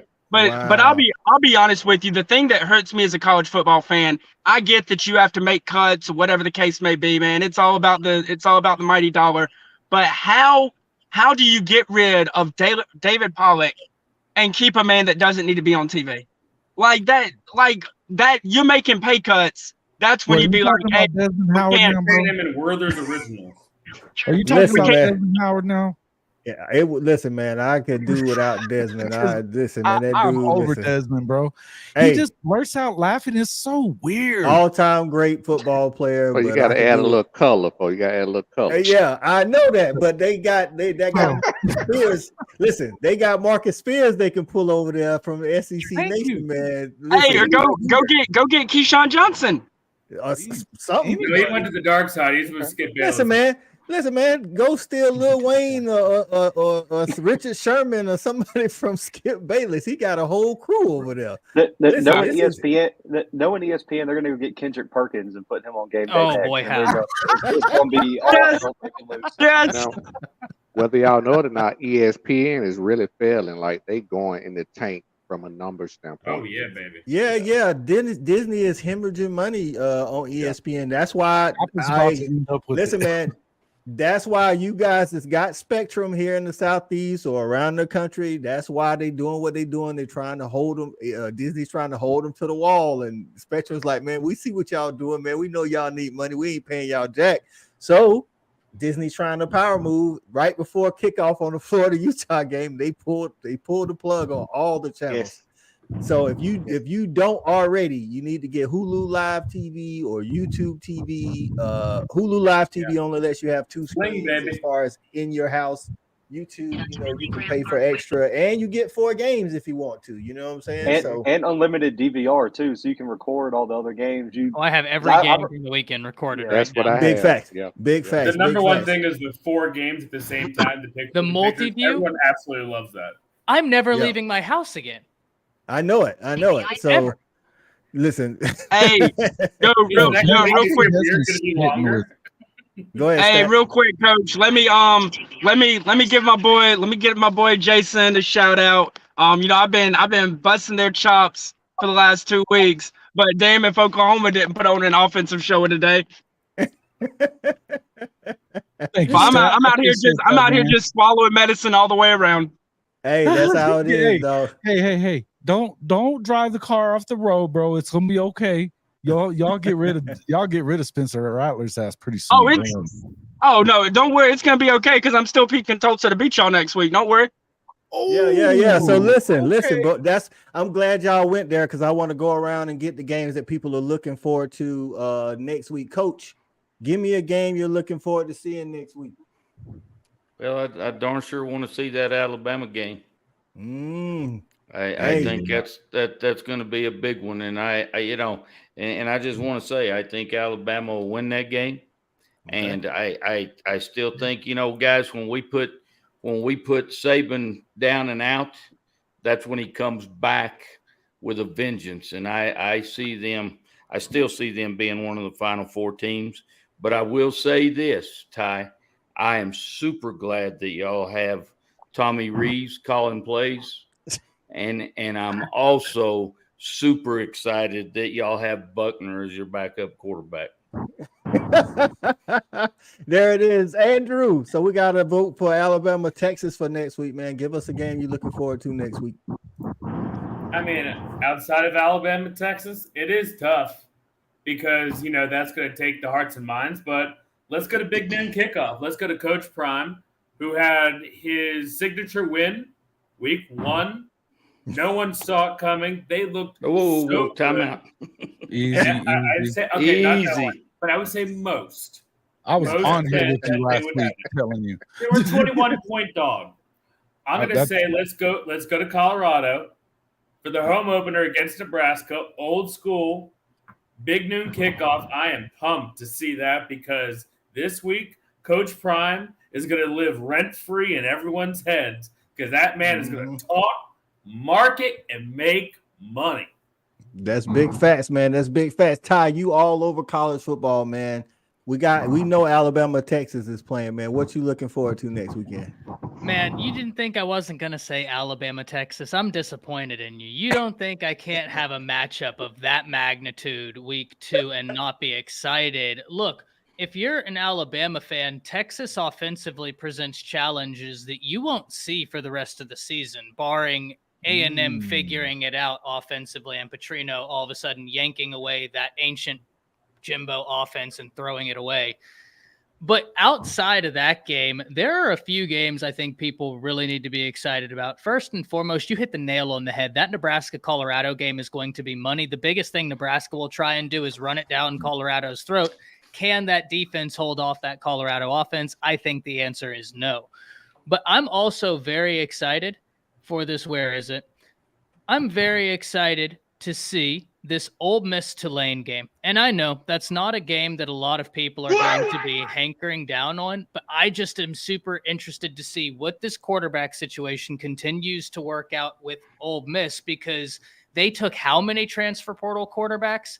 And it's not like they're true freshmen either. So that's a game I'd be watching. Okay, Shawty, what you got on next week, man? We got Alabama and Texas. We got Colorado and Nebraska, man. What you looking forward to? Okay, I'm gonna say this, Coach. I literally come on this show to find somebody I can pick on. So with that being said, I want to give my flowers and respect to Zach, Ty, my Penn State guy who I met last week, at Jason, Andrew, who I know, and Coach. I respect all of y'all because y'all halfway know what y'all talking about. And I ain't really got nobody to pick on tonight, so that kind of threw my whole, one sway off. You know what I'm saying? Because y'all guys really on your shit, and I respect that and I appreciate that. And to answer your question, I'm gonna go back to what Coach said earlier. I'm really looking forward to this Alabama and Texas game. I really was wanted to lean toward Texas based off what happened last year, but I'm gonna be honest with you. I don't know if yours the guy. Because he got everything around him. Like everything, running back, receiver, fine. But the trigger man is just not doing, which I said in the earlier show, I think the backup is better than he is. Texas got one of the best quarterback situations. Malik? Oh, bro. Right. Yeah. So with that Much being better. said, I'm really looking forward to that game. And just shout out to the panel, man. Like, Coach know who I am, and Jason, for the ones who know me, I love to talk shit, and I can't even talk shit because y'all guys, y'all on your P's and Q's. So shout out to the panel. But the Alabama and Texas game, to answer your question, what I'm looking for. That's right, man. Yeah, shout out to the panel, man. We try to bring y'all that heat every Saturday, man. 10 o'clock p.m. Eastern time, man. Y'all make sure y'all get in here for the Saturday night snap count. Listen, Sooner Cowboys said OU and K-State for the Big 12. Okay, calling the shot. I see you. Blue, who you looking forward to next week? Is it just the Alabama, Texas, or you got something people need to be watching out for? Man, I thought I had an underrated one because Todd kind of took mine. I was going to pick Ole Miss Tulane because I've been calling that upset since the offseason. But I will say another upset to watch. App State is the FBS killers, Power 5 killers. And North Carolina just had a big win. They could be sleepwalking into that App State game, and App State's done it before. App State and I just gave you a bunch of credit. No, listen, and it wouldn't be me if I didn't pick an FCS game. That's right. If you guys want to really watch some good football, number 1 South Dakota State hosts number 3 Montana State, and they've played 3 consecutive years in the FCS semifinals. Both have been to the national title in the past 2 years. That's going to be Alabama Texas is going to be great. The second best game of the entire week is going to be Montana State traveling to South Dakota State, 6 p.m. Central Time.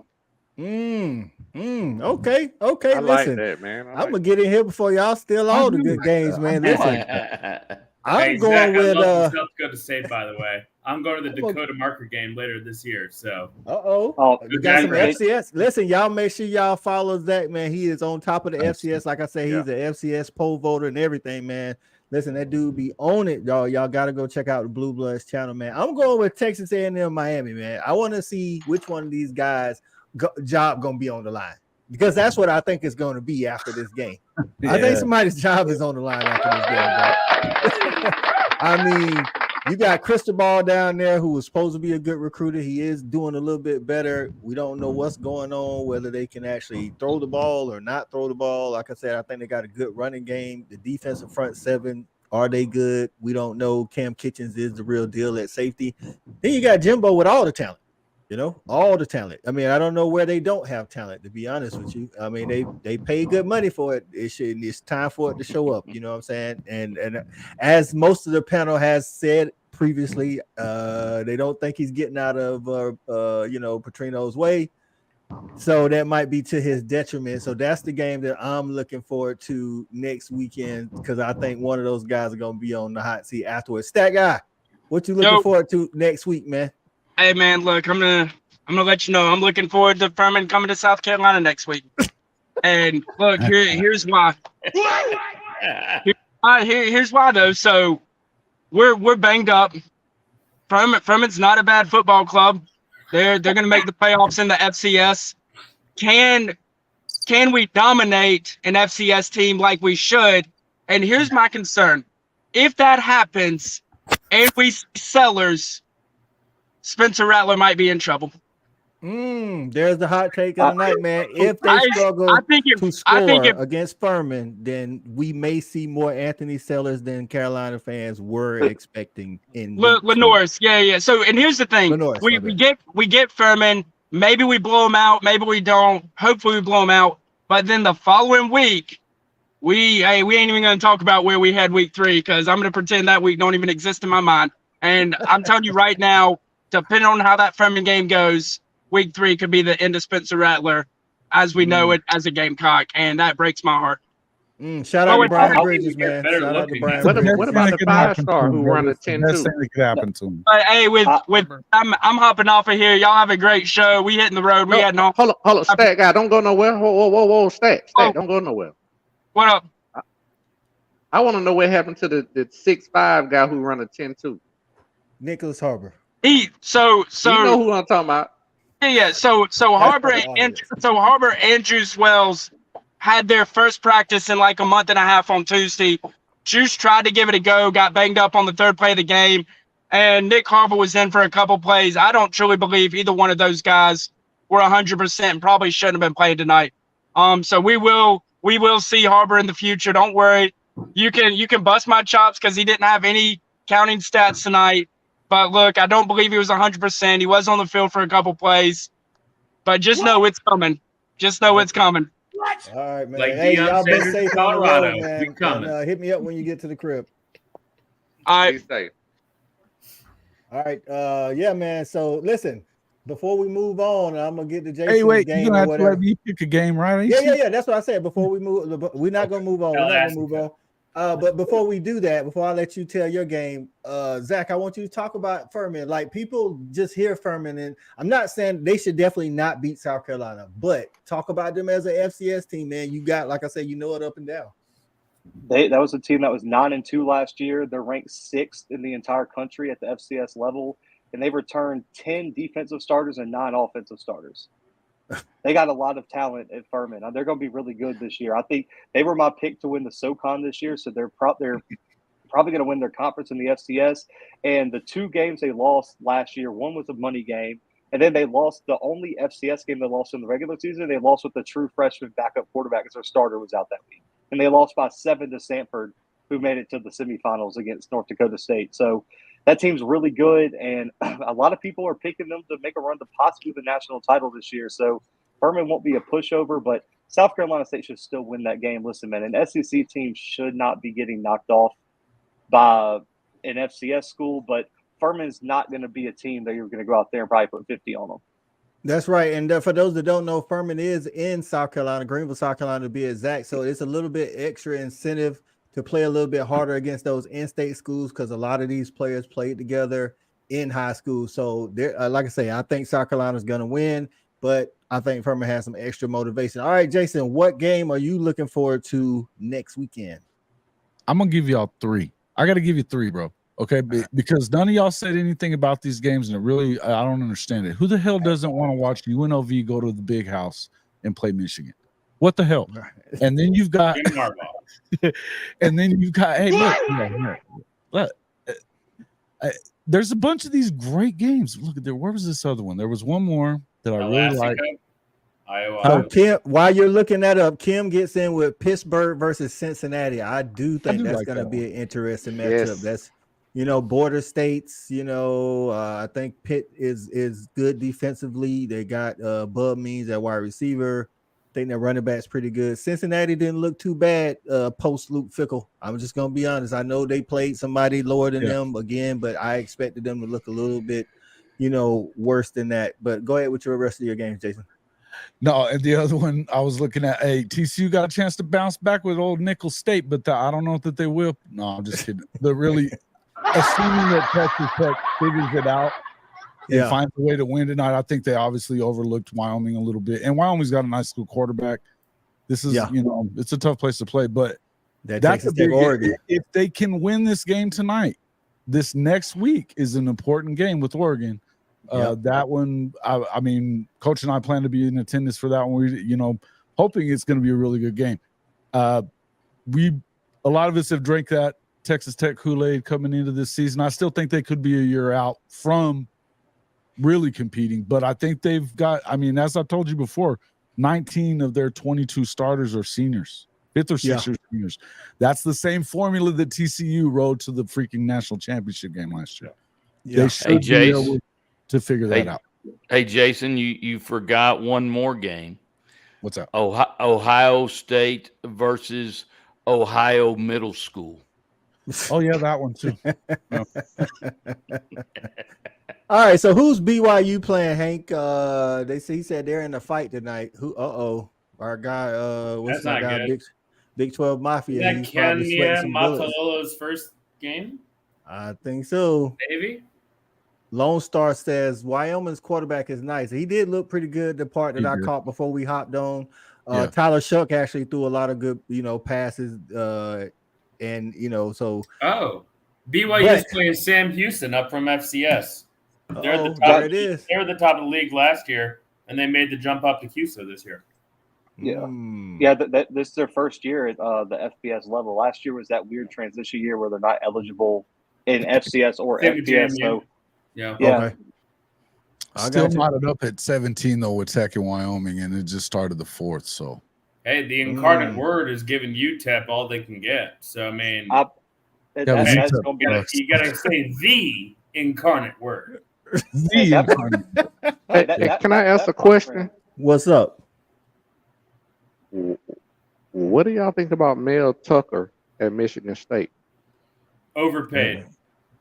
Well, definitely so, man. They struggled early in their game and pulled off late, man. I think schools now, they're jumping the gun on some of these coaches, giving them extensions in year 2 because they're scared that maybe they're not the school that they thought they were, and they're just a stepping stone. Like, hey, I love my guy Dan Lannon at Oregon, but he got an extension. It wasn't the Mel Tucker, but he got an extension after last year. It's like, bro, you got to give me a couple of good years before I'm giving you an extension now. I'm like, you got to show me you can be consistent. You can't just roll up in there, go to a New Year's 6, and then the next year go 5-7 and just be like, oh, well, I lost all my players. Well, what was you doing where was the transfer portal then? You know what I'm saying? Well, I mean, they lost their quarterback. They lost Keon Coleman. So they lost their 2 best players. They lost some key pieces on their defense. So you're paying this guy $7 million a year. And if he's so darn good, why are people going to other schools not named Michigan State?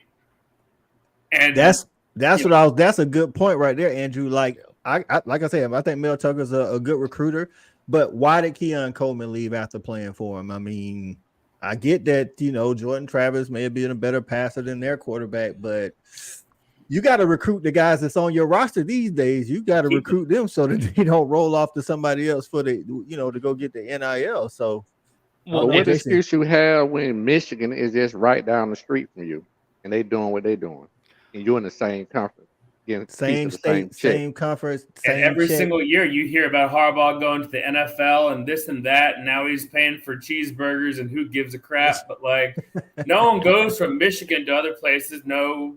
Dallas to Cade McNamara, congratulations. You're going to get beat out by J.J. McCarthy like you did last year. And good for you to go to Iowa and still score, 24 points against Utah State. That is 1 point less than you have to do per average per game.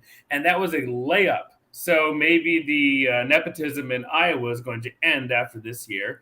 But, I mean, Michigan's doing their thing. They have a great team. And they're only building, and Michigan State is now falling down behind the other teams of the Big Ten, sans UCLA, USC. Why? And what are they going to do? I mean, Illinois is a better team than Michigan State right now, and they barely beat Toledo tonight.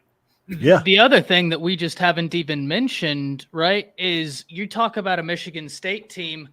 They lost one of the best coaches on that roster not but a few months ago, Marco Coleman, now with Georgia Tech. You talk about Marco Coleman being a big factor in them landing top 4-star. I think, what was he, Jason, top 100 player in the nation by Job the year before out of Oklahoma. Super, super high upside. And Marco Coleman had them in contention for guys such as a David Stone. David Stone going to Michigan State University saying it was his favorite visit. He really connected with Coach Coleman. Then Coleman goes away. If I'm not mistaken, then they also pulled Tunmais Adelaide from Texas as well in the transfer portal. Former blue chip guy. I think he was number 53 in the nation coming out of high school. So Marco Coleman was a big piece of that Michigan State recruiting staff, and he's no longer there. You gentlemen hit the nail on the head.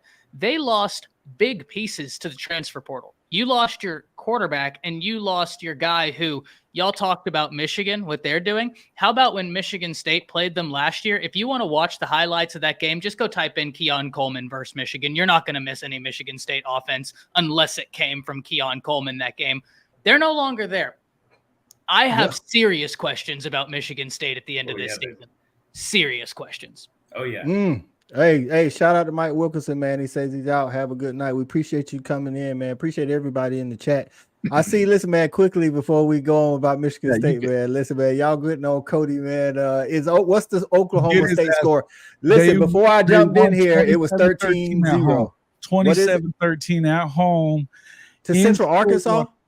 To Central Arkansas. They won by 14 That points. was a team in COVID that would play anybody, right? So Zach, Central Arkansas, was that expected? Are they that good? No. They're not a top 25 team. They got some NFL I mean, their defensive end was the Buck Buchanan Award finalist. Was like second in FCS in sacks and tackles for loss. They got an NFL safety, but they're not a top 25 team. I mean, that's a hell of a performance to compete with Oklahoma State, though. Hey, man, somebody check on my guy Cody, man. Hey, Cody, man, listen, it is all good, my guy. That Take away the shoestrings and that Gundy sandwich. It's getting shittier and shittier. Hey, let's not overlook the fact that Idaho State Bengals are actually giving San Diego State all they can get. And Idaho State won one game last year too, and have a new head coach. By the way. Wow. Listen, he said he watched the Colorado game. If Prime can do it, he can do it. He's like, he can turn them around just like Colorado got turned around. Hold on, Coach. Now, that sounds like me now. You're right. You're right. Why I got to be the one that can't do it? That's right. Why the one? Why? Listen, why not? Because there's only one prime time. That's right. That's right. Listen, man, Michigan State got a lot of listen, if they don't go, me and Shawty was talking about this last night. If they don't win 8 games, we think listen, they paid a lot of money for the guy, and I'm not saying he's getting fired because that's a lot of money to in the buyout. 7 million, 8 million a year. Bro, yeah. You got to do something better. You got to do something better, especially listen, okay, we'll give you the Michigan, Ohio State, Penn State game, but you should be winning all these other games, man, and at least go 8-4, or you need to sit down with administration and talk about what's going on. And again, I at least thought Mel Tucker was a good recruiter. Losing Keon Coleman was the biggest, I would say, whiff of the recruiting season, not losing out on a high school guy or whatever. You can't lose a talent like a Keon Coleman if you're trying to get to a bowl game and possibly challenge Michigan and maybe beat them. I don't know. So winning the game. Wyoming, what's the score? 20-17. 2017. How much time left? 8:58 left in the game. Ooh, oh my God. Stephen G says, Jason, how does it feel to actually be talking about the games? Listen, I love it. I love it. Listen, tired of freaking recruiting. I'm so glad that we're talking about football, man. Listen, man, I tip my cap to these guys on this show, man, because they do such a great job. In the offseason, talking about conference realignment, recruiting, and all the off-field things. I always say, man, listen, I'm about the white lines, man. When you're in between the white lines, that's where I come in, and that's what I want to talk about. But shout out to all of y'all, because I follow y'all to keep up with the information, to be honest with you. Listen, I was like conference realignment. Let me check out JJ and Ty. They be on it, bro. I'm like recruiting. Let me go follow Blue and Cope. Listen, I just got you on conference realignment. Kuz and JJ got you, and Big 12 Mafia, they're gonna get you on that. I do a lot of conference realignment too, but there got to a point this summer I was like, I'm over this shit. And what you weren't over today was when you saw your team curb stomp another team. I don't care if you're playing, Sacred Heart. You won 72-0. Right. I mean, right. You're still smiling. Yeah, should what's up, Shawty? So to Ashley, my Penn State guy. I'm sorry, my screen's so small I can't see your name, but I met Andrew, you last it's week. Andrew. So to Andrew and the rest of the panel, with kind of just to piggyback off what Andrew just said, I just want to ask you this question. With the way that everybody felt about their team, just being totally unbiased, what was the most underwhelming performance you saw today?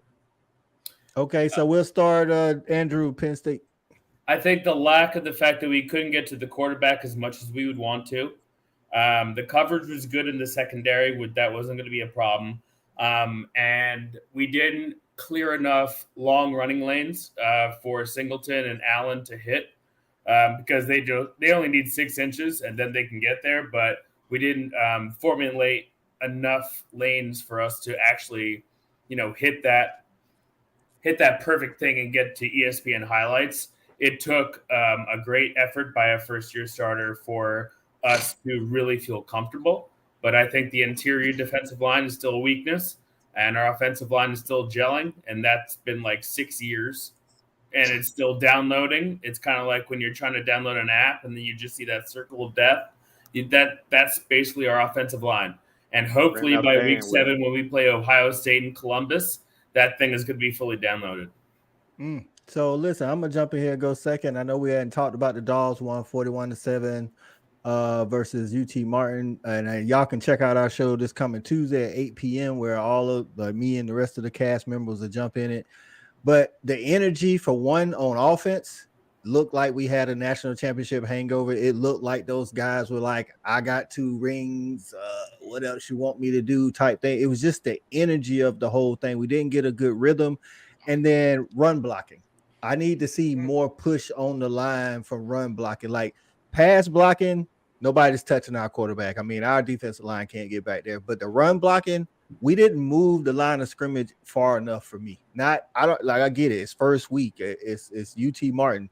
Well, move UT Martin like their name is UT Martin. I need you to move people a little bit more. I think my guy Dominic Levitt had a little bit of butterflies, nerves, or something. He dropped two catchable balls, but other than that, it's that energy, the rhythm, and that offensive line, moving the pile. Coach, your turn, man. What's something with Notre Dame, man? I know y'all 2-0, man. You got actually 2 weeks of film to go by. One that you took in person. What's something that you still think may be a weakness or something they gotta work on? My thing that I've seen over the last couple of weeks is our tackling. We've got to improve our tackling. We're not, we're missing tackles. We're getting to the point of contact. We're making contact, but then we're sliding off the tackles, not wrapping up. And if we can fix that, I think we'll be okay defensively because we're getting there. Yeah. We're just not making a play. I got you. And I know, Blue, I don't know how much of the Auburn game you got to see earlier. I know because you had some things going on, but you keep up with the team. You cover the team. So what's some things you think Auburn needs to nail down to be, 8-4, 9-3, whatever? The run defense. I think we saw it against Penn State last year. I mean, Penn State came in there and played SEC ball against an SEC team and embarrassed them with Singleton. And I think today UMass had a 100-yard rusher. I mean, that can't happen. You can't be giving up 100 yards rushing to UMass. So it's an issue because I think they have the defensive tackles, but the edge rushers are so young. I mean, you got the graduate transfers in Jalen McLeod and Elijah McAllister, but behind those guys are true freshmen. And we all know, I mean, unless you have like a top 30 freshman coming in, like what was it, Malachi Starks for Georgia or someone like that, they can start as a freshman. But if you're not a dog, it's hard to start as a true freshman in the SEC. And so I'm just worried about the depth at edge rusher. And I also don't like 3-man fronts. Ron Roberts. We talked about that, didn't we, Jason? Yeah, I played offensive line. As an offensive lineman, if I see a 3-man front that doesn't have a bona fide star at nose tackle, I know we can block that up. We're running it straight down their throat. The run fits are so easy with the 3-man front because you can't protect the linebackers from getting hit. If you're not deep on the defensive line, you have to run a 4-man front. I just think Ron Roberts, I didn't see that. And I think if you go with a 100-yard rusher to UMass when Georgia comes in with their running back room, when you face some of these other top SEC teams, man, that's going to cause a lot of problems. So I'm really interested in next week. Cal is a game that Auburn should win, even though it's on the road. Mhm. But it will be a good test to see how their run defense evolves from week to week as some of these young guys get a little bit more snaps. I got you. Ty, Alabama, man. Give me something you know that you haven't told us already that you might need to work on. So I'm going to echo something you said about Georgia, and I think it applies to Alabama. The pass blocking was fine. Run blocking wasn't where I wanted it to be, and y'all were talking about that. But there's one specific area where I think I can almost point you to it's right guard. If you looked at the times where they were having any success running, they were bouncing it out to the left. Jace's touchdown went to the right, didn't see anything, bounced it left. And one thing I noticed, Middle Tennessee State, because of the massive talent deficiency, they like to try and send pressure from everywhere. And that right side was having a hard time in communication, ironing down who was supposed to get who. You saw Latham and Dalcourt not kind of figuring out where to pass the protections from. And Dalcourt is a guy who came from center. And everybody thought he was going to be left guard, but he ended up playing right guard. They slid Tyler Booker to left guard because Caden Proctor is a true freshman at left tackle. I think he's going to be very good. And Booker's he's awesome. Really good. That's the first area. Run blocking needs to continue progressing because I think y'all hit the nail on the head earlier. The line didn't get pushed around. They just didn't establish themselves the way you'd want. Defensively, they only had 3 sacks. Now, they generated a lot of pressures, but that interior defensive front for Alabama has got to continue progressing. I know Texas's offensive line didn't have a great day today. Everybody on this panel has seen the Texas Longhorns play up and down to the level of their competition. Absolutely. Big facts. You don't roll the dice saying, oh, well, Texas didn't have the day they wanted against Rice. Week 1, whenever you know Kelvin Banks played how many first-round edge rushers last year? 4? Kelvin Banks is a true freshman, played 4 first-round edge rushers and allowed 0 sacks. 0 as a true freshman. He's that good. So that defensive front for Bama's got to continue progressing. Okay, Jason, what I know Oklahoma is just a small sample size. You handle business, but I know you watch the game like we watch the games. There's something that you like, look, man, we can't be doing that when we play the better teams.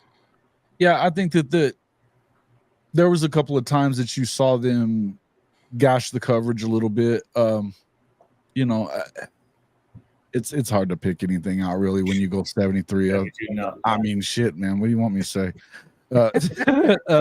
What I would tell you is go do it again because you go up against SMU. I think SMU is obviously going to be a better football team than what you went up against this week.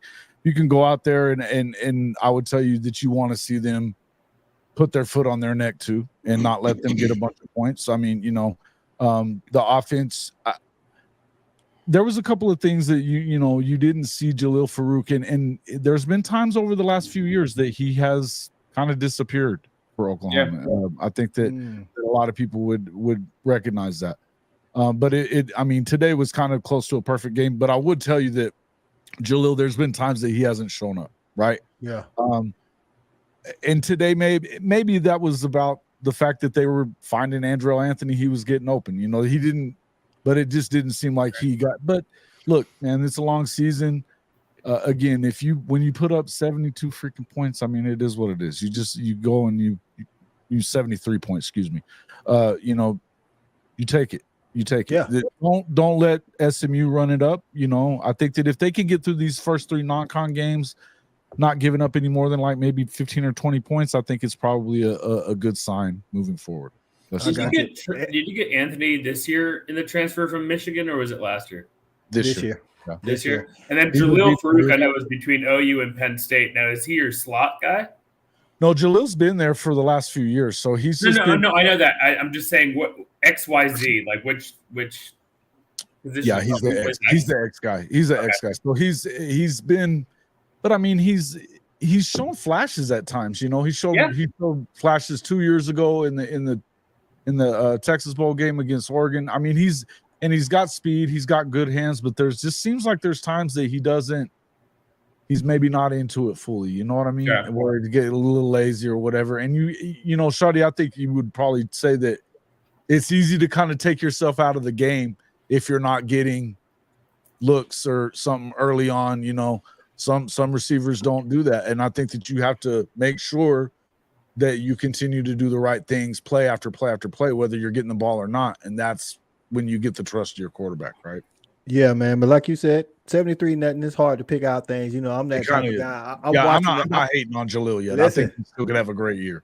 I'm watching the game, and when they drop passes that was 3rd and long, I'm like, see, if that was such and such, he would have caught that pass. It'd have been a first down. We got to make sure we there. That's the kind of guy. Like even in the Georgia game, towards the end, there was when our second defense was in there in the 4th quarter, guy kind of ran I don't know if it was an out and up or just a straight go route, but it was cover 2, and he got behind the corner, and the safety didn't get over. He just literally dropped the ball on like the 15. I told my brother, I was like, he would have walked into the end zone had he caught the ball. Had that been another team, I don't know per se, we scoring that. But I know it's hard in that. So Shad, it was your question, man. We're gonna finish up with you, man. Like what you seen for just a couple things from Georgia that you didn't like. Okay. Well, before I answer the question, once again, I'm gonna say shout out to the panel, man. I posed that question because I love to talk shit, and I was trying to set somebody up. But once again, all of you guys were on your P's and Q's. Like once again, I'm really just showing respect because if you know me, you know how I am. Trust me, I'm gonna go at you in your team. So shout out to Coach and Penn State guy, Jason, everybody that's on the panel. All you guys kind of. I have nothing really to disagree with and say nothing about. But one thing I will say is to answer the question is when you're talking about expectations and what I saw, I'm gonna say Ohio State and Georgia were the most 2 disappointing teams that I saw this week. And whether it be from whether you want to call it expectation, I'm not gonna say that. I'm gonna really just say from a standpoint of execution, because I don't care what you call, whether it's offensive or defensively, it needs to be executed. And neither one of those 2 teams executed at the skill level and talent level that they had. So I don't know if they didn't get up for the game. I don't know if it was play. I don't, any excuse you want to use, I'm just gonna spread whatever you want to say. Those particular 2 top teams, in my opinion, from the question that I asked, were the biggest disappointments in me. University of Georgia and Ohio State. And so, Shadi, let me say something about that real quick. Just and we know, guys, how tough it is to three-peat. And that's why people don't three-peat, is because they get in that comfort zone and they automatically think, and hell, they ought to be thinking, we're going to come back and win it again this year. And I think maybe that's the start to some of that. Hopefully it gets cleaned up and they're back in that, because let's face it, guys, the Georgia schedule is not the toughest in the country. No. Big facts. Big facts. And so they're going to be, yes, absolutely. Yes, me too. And they're going to be in the hunt. They're going to be in the hunt. And Ohio State, all I can say about Ohio State, I think they're overrated. Bottom line. Couldn't agree with you. There it is. More. So speaking to that, like Kim gets in and says that even though, with the big blowout, say OU's backers and secondary not dropping into the right stick area and to stop the passing for first is still not right. That's what I'm saying. Those kind of things, whereas tonight it didn't hurt you. Yeah, tonight it didn't hurt you, but against, the better teams, it may hurt you. So listen, man, week one. With him and Hank and some of these guys, look, the Hall of Fame Mafia gets it. These guys watch as close as anybody else this Oklahoma team. And they did pitch a shutout. I think that the thing that you liked about what you saw with the defense was the fact that they were physical at the point of attack and they kind of stayed there. That didn't mean they didn't make any mistakes. There was a couple of times that they got down there and had a couple of missed field goals. So it wasn't necessarily going to be a shutout, aside from the fact that because they did have a couple of blown coverages. I don't think you're wrong there. So and like I said, though, these guys, they get it. They're going to definitely call it out too. So you still got work to do, man. And I've even said that's why you're a real one, man. You won 72-0. You still find faults And that's why I know you're a real fan, man. Yeah, Yeah. that's Oh, how you it's got to fans be. are- You have to. It's about the Like- Yeah, minutia of the absolutely. game. Right? Yeah, It's why that's you what I love the say. game. Minutia. Yeah, it's like if you want to be that elite team, that's what Kirby's gonna do. That's what Nick Saban's gonna You do. have That's to, what right? Ryan Day, all these Absolutely. coaches that make it to the Yeah. top of the mountain, they go back and say, look, yeah, it didn't work for them, but it may work if you still do that same mess up against the Tennessees of the world or the South Carolinas even. Yeah. Anthony Mazzano says to me and Shawty, do you think it was that we were playing down to UT Martin? Honestly, I don't think it was we was playing down to UT Martin. I really think it was one of those. I've been saying it. Every time we get into a talk, people say, you think you're going to three-peat? You think you're going to three-peat? We got the talent to three-peat. We got the schedule to three-peat. But, bro, you think about this. There are literally sophomores, true sophomores on this team that don't know what it is not to win a national championship. So right. you can't tell me their heads ain't big. You know what I'm saying? Like they thinking like, bro, we stepped on the college, we won a natty. Second year, we followed that up with a natty. Like we just got to show up, roll out the G on the helmet, and people gonna fold, and that's not really what it They is. forgot People about gonna. They're 30 born years on third before base, that. man. So it's like, Well- bro, yeah. So I'm like, bro, complacency is the enemy this year. Like for real, for real. And And to coach, that point, coach, I'm sorry. no, I was just going to say, you know what? With that in mind, you're going to get everybody's best shot. I Damn don't right. care who you're playing. You're going to get everybody's best shot every week. Yep. Last that's big year, facts. Kent State gave you everything you can get for 3 quarters. Big Now, fact. obviously, your talent overcame them. But Missouri. to his point, Missouri, Missouri, every single person, you got a target on your back, man. 3-peat And is to- tough. Hell, back-to-back is tough. Yeah. Hey, and to that Alabama point, deals with man. that shit every year for the last 15 years. They got a big target on their back no matter There's what. a reason people Yeah. beat Bama and storm the field like they just won the Yeah, Super Bowl. Because because when they you beat do. Bama, you just won your Super Bowl. And now that's that. Congratulations. And to that the and Go to the ahead, Charlie. panel's point, what I would say is this right here. At the end of the day, we only count the W's and L's. Yeah. So it may not be as pretty and it may not be as convincing, but we only count the 100. W's and L's. So keep Yep. that in mind. That's big facts, man. That's big facts. Sure So Big fact.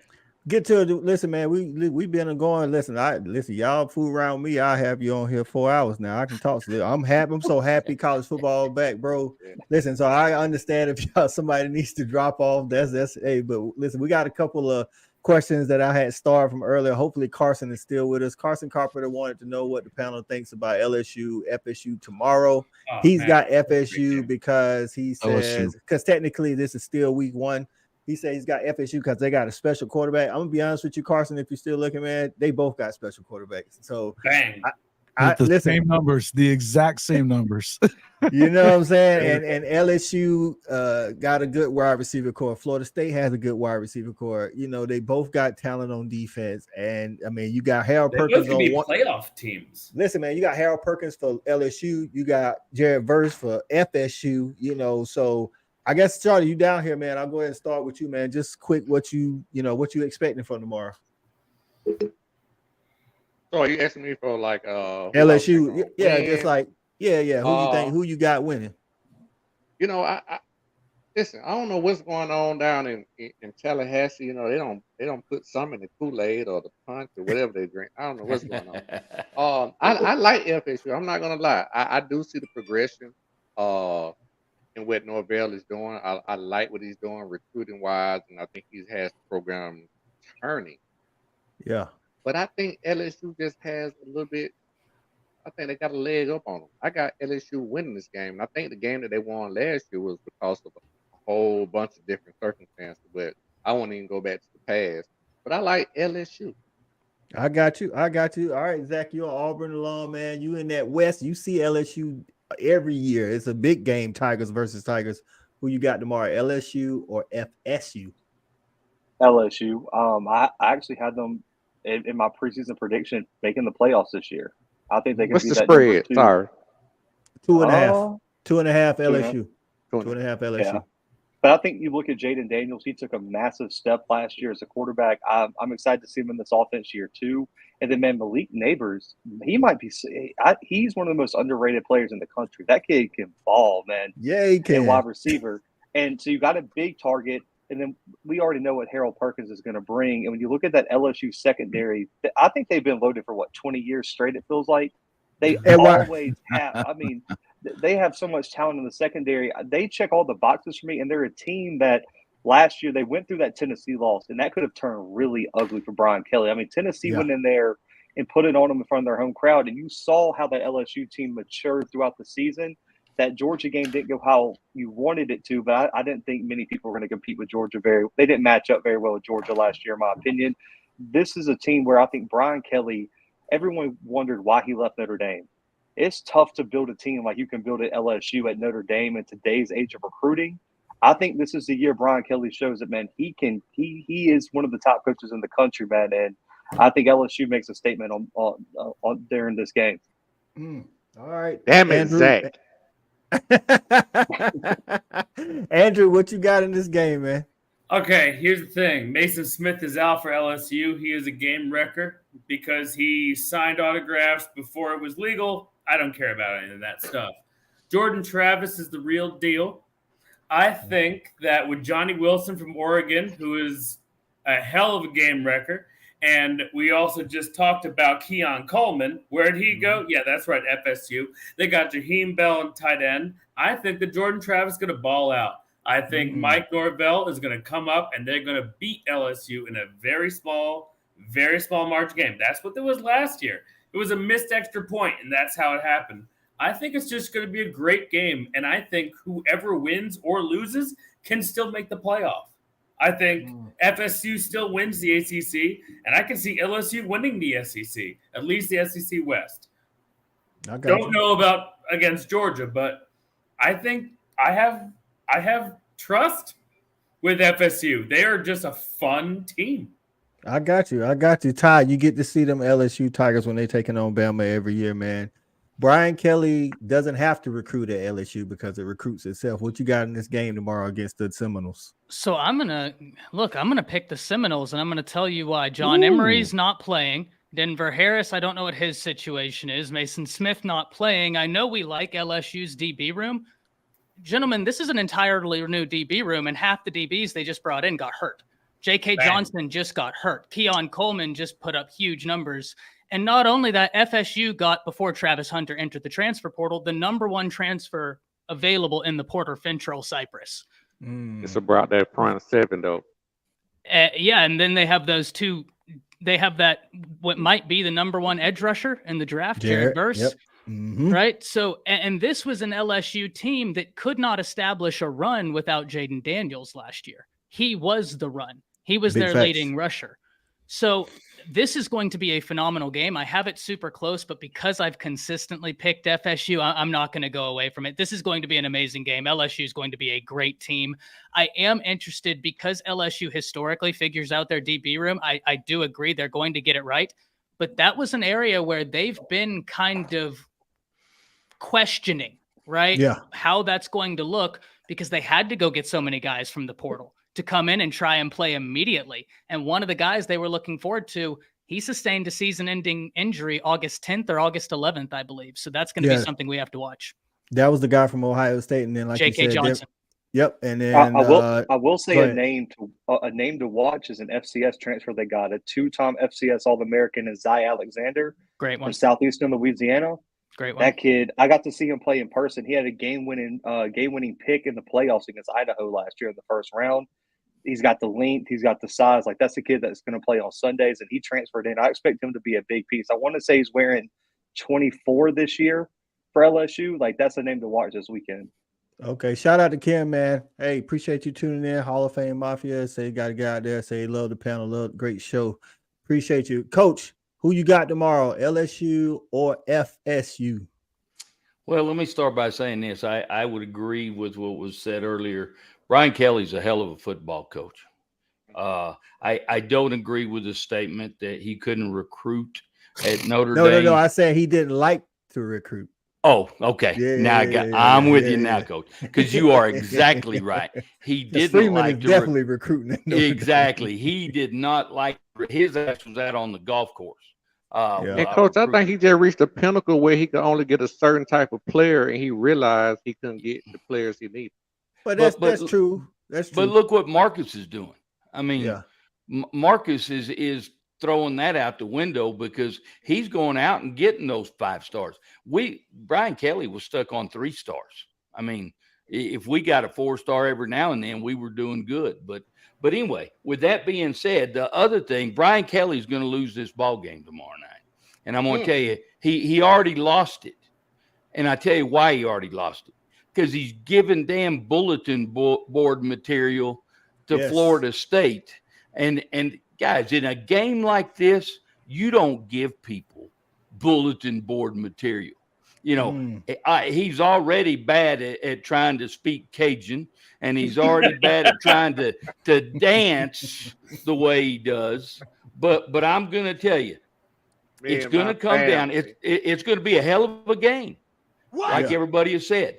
But it's going to come down to a turnover.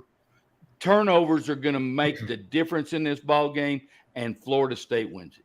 There it is. Florida State wins. Come from the same guy that freaking went down the wrong ramp at a football game. No. Hey, just to piss everybody off. I went down the right ramp because the ramp y'all were trying to send us down was called the losers ramp. Don't say y'all. Don't you say y'all. I tried to save y'all ass on that one. Y'all is one of those very large 3-letter words. That's right. That's right, man. Hey, man, shout out to Ty, man. Listen, Ty got to jump out of here, man. Ty, tell everybody where they can find you before you get up out of here, man. Yeah, guys, newly married, so y'all already know. The wife gave me all Saturday, so I got to give her Saturday evening. She's a first grade teacher, so I gotta do my part. Guys, it has been an absolute pleasure, every single one of you. I'd love to. We're gonna have to figure out a way where we can all get connected. I'd love to have each of you over on the show. I'm doing a live stream Monday evenings. That'd be a ton of fun to get each and every one of you over there. Y'all can find me at Around the Table Sports here on YouTube, just talking college football. Blessed to be here with y'all this evening. Hope y'all all enjoy your weekends. And these guys right here are going to take care of you. So don't forget, subscribe to all of these guys. They do great stuff. There's a reason why YouTube college football is taking off. It's because of talent like this out there. And I will say before I hop out of here, thank God he hit that cringy TikTok dance with Danny Lewis because Danny Lewis is now with the Tide, baby. Roll Tide. Roll Tide. Shout out to Tide and Around the Table Sports, man. Y'all make sure y'all go out there and subscribe to his channel, man. All right, Ty, appreciate you, man. All right, y'all. We'll be getting up for that Monday show, man. All right, man. Listen, it's been a good show. Hey, Jason, did you give your prediction for tomorrow? I did not, and I'm gonna go with LSU. I'm in that prove it to me thing. I feel like last year they got every break they could possibly get and still probably should have lost the game. I think that the people that think that Jordan Travis is better than Daniels, they've got literally the same numbers other than running. Yeah, I think they football. Daniels has got to be hands down, right? I mean, it's actually he got better numbers. Who's that? Overall, I think Travis got him by about 200 yards passing last year. But when it comes to rushing, like I think Zach might have said Daniels had 1,200 yards, right? He had like 1,200 yards. That's what I'm saying. When it comes to rushing, Daniels, it's Daniels hands down. And look, as bad as OU was, and they took half of their team to the Cheez-It Bowl and gave FSU all the hell they wanted, and they were full.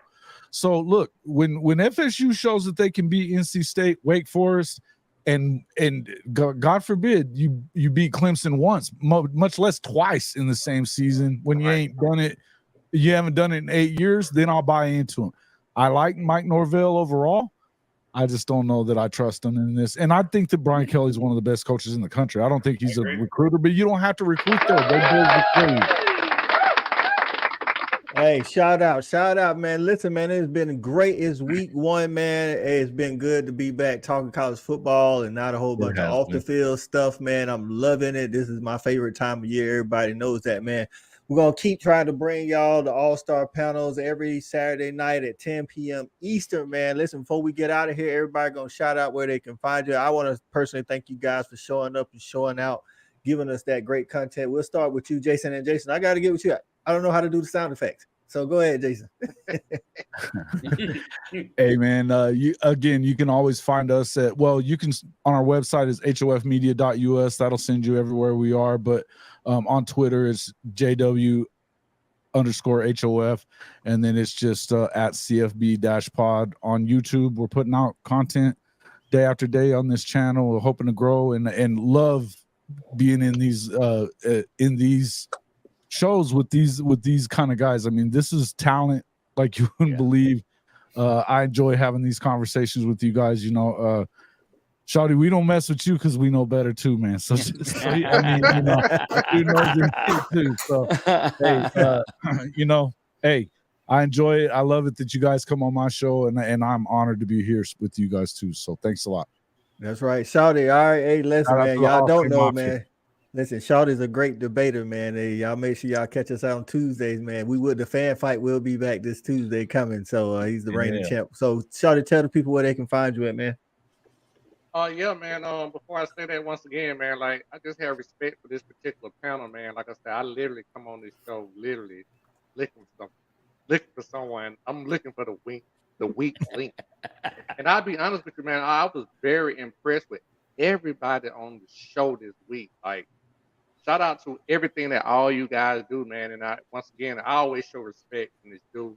And I respect all of you guys for everything that all of you all do. Whether I know you personally or not, I respect what you do. You all can find me every Wednesday night, 9 or 9:30, depending on when I get in the house.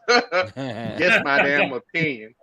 Just my damn opinion. And Jason, I really wish I could have had you on the show last week because I did a show on the coach who punched a high school kid on the sideline, and it was about, was it a fireable offense?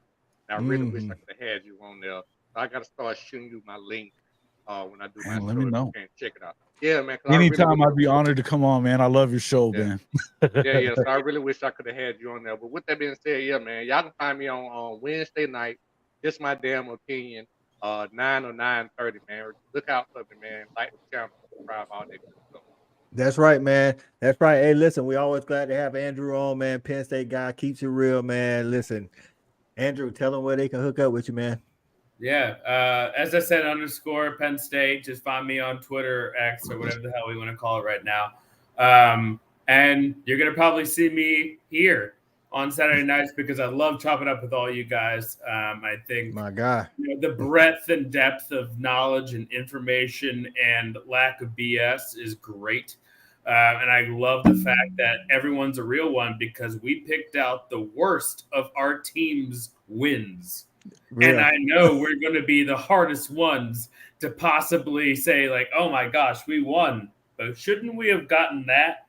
Yep. So my shout out to Shawty, 2 coaches, Jason and Zach. And Zach, I'm big in FCS2, going to the Dakota Market game later this year. Love to chop it up with you offline. But thank you guys again so much for the opportunity. I really appreciate it.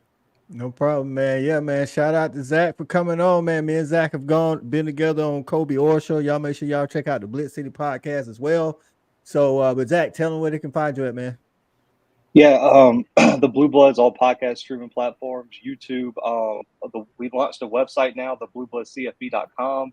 And you can find me on social media at Zach McKinnell, man. But I appreciate you having me on, man. And shout out to all you guys on the panel, man. I had a blast chopping it up. I'm glad we finally got some games to talk about. Yeah. Big facts. What's his podcast again? For Zach? It's the Blue Bloods. The Blue Bloods, man. That's a great show, by the way. Blue Bloods. I've watched it a lot over the last year, man. I really have. Yeah. Appreciate you, man. It's called the Blue Bloods. Yeah. But now you're going to be covering the SEC now, right? Oh yeah. Like I kind of do everything, man. So we'll probably start incorporating a little bit more Power 5 content on the channel. I got you. All right, Coach. Tell them where they can find you, man. Other than at a Notre Dame home game. Well, guys, again, boy, just to listen to you guys and picking y'all's brains, and y'all are very impressive. All of you guys are very impressive. And so again, thank you for allowing me to come on the show. You know, little old coach don't know much, but I sure have fun learning from you guys. Shitting me. But Hey. but I'm a real simple kind of guy. Hall of Fame college football, and that's all I do. I don't do the X and all the other stuff. That's where you can find me. Hey, that's where you can find him on Jason, on the show with Jason, man, on Hall of Fame college football, man. Listen, man, shout out to everybody in the comments, the Hall of Fame Mafia, man. Zach, some of his people got in. Hey, the FanAttic people in here. Respect the Hedges, a couple of people, and all the people that didn't comment that's watching on Facebook or wherever you watching at today, man. Make sure you hit the like button, man. Help people. Some people still go back and watch this show after the live is finished. They trying to get the information too. The more thumbs up you give, the more people can find the show. Again, we coming back every single Saturday college football season, 10 p.m. Listen, we bringing you the All-Star cast. These guys know we got a group, and these guys always have the link to get in. So you got to stop by and catch all the knowledge, man. Shout out to Coach, shout out to Shawty, Zach, Jason, Andrew. Shout out to my guy Ty, who had to jump off, man. Listen, Saturday night snap count on the FanAttic Sports Network. We out of here. See you. Thanks, Coach.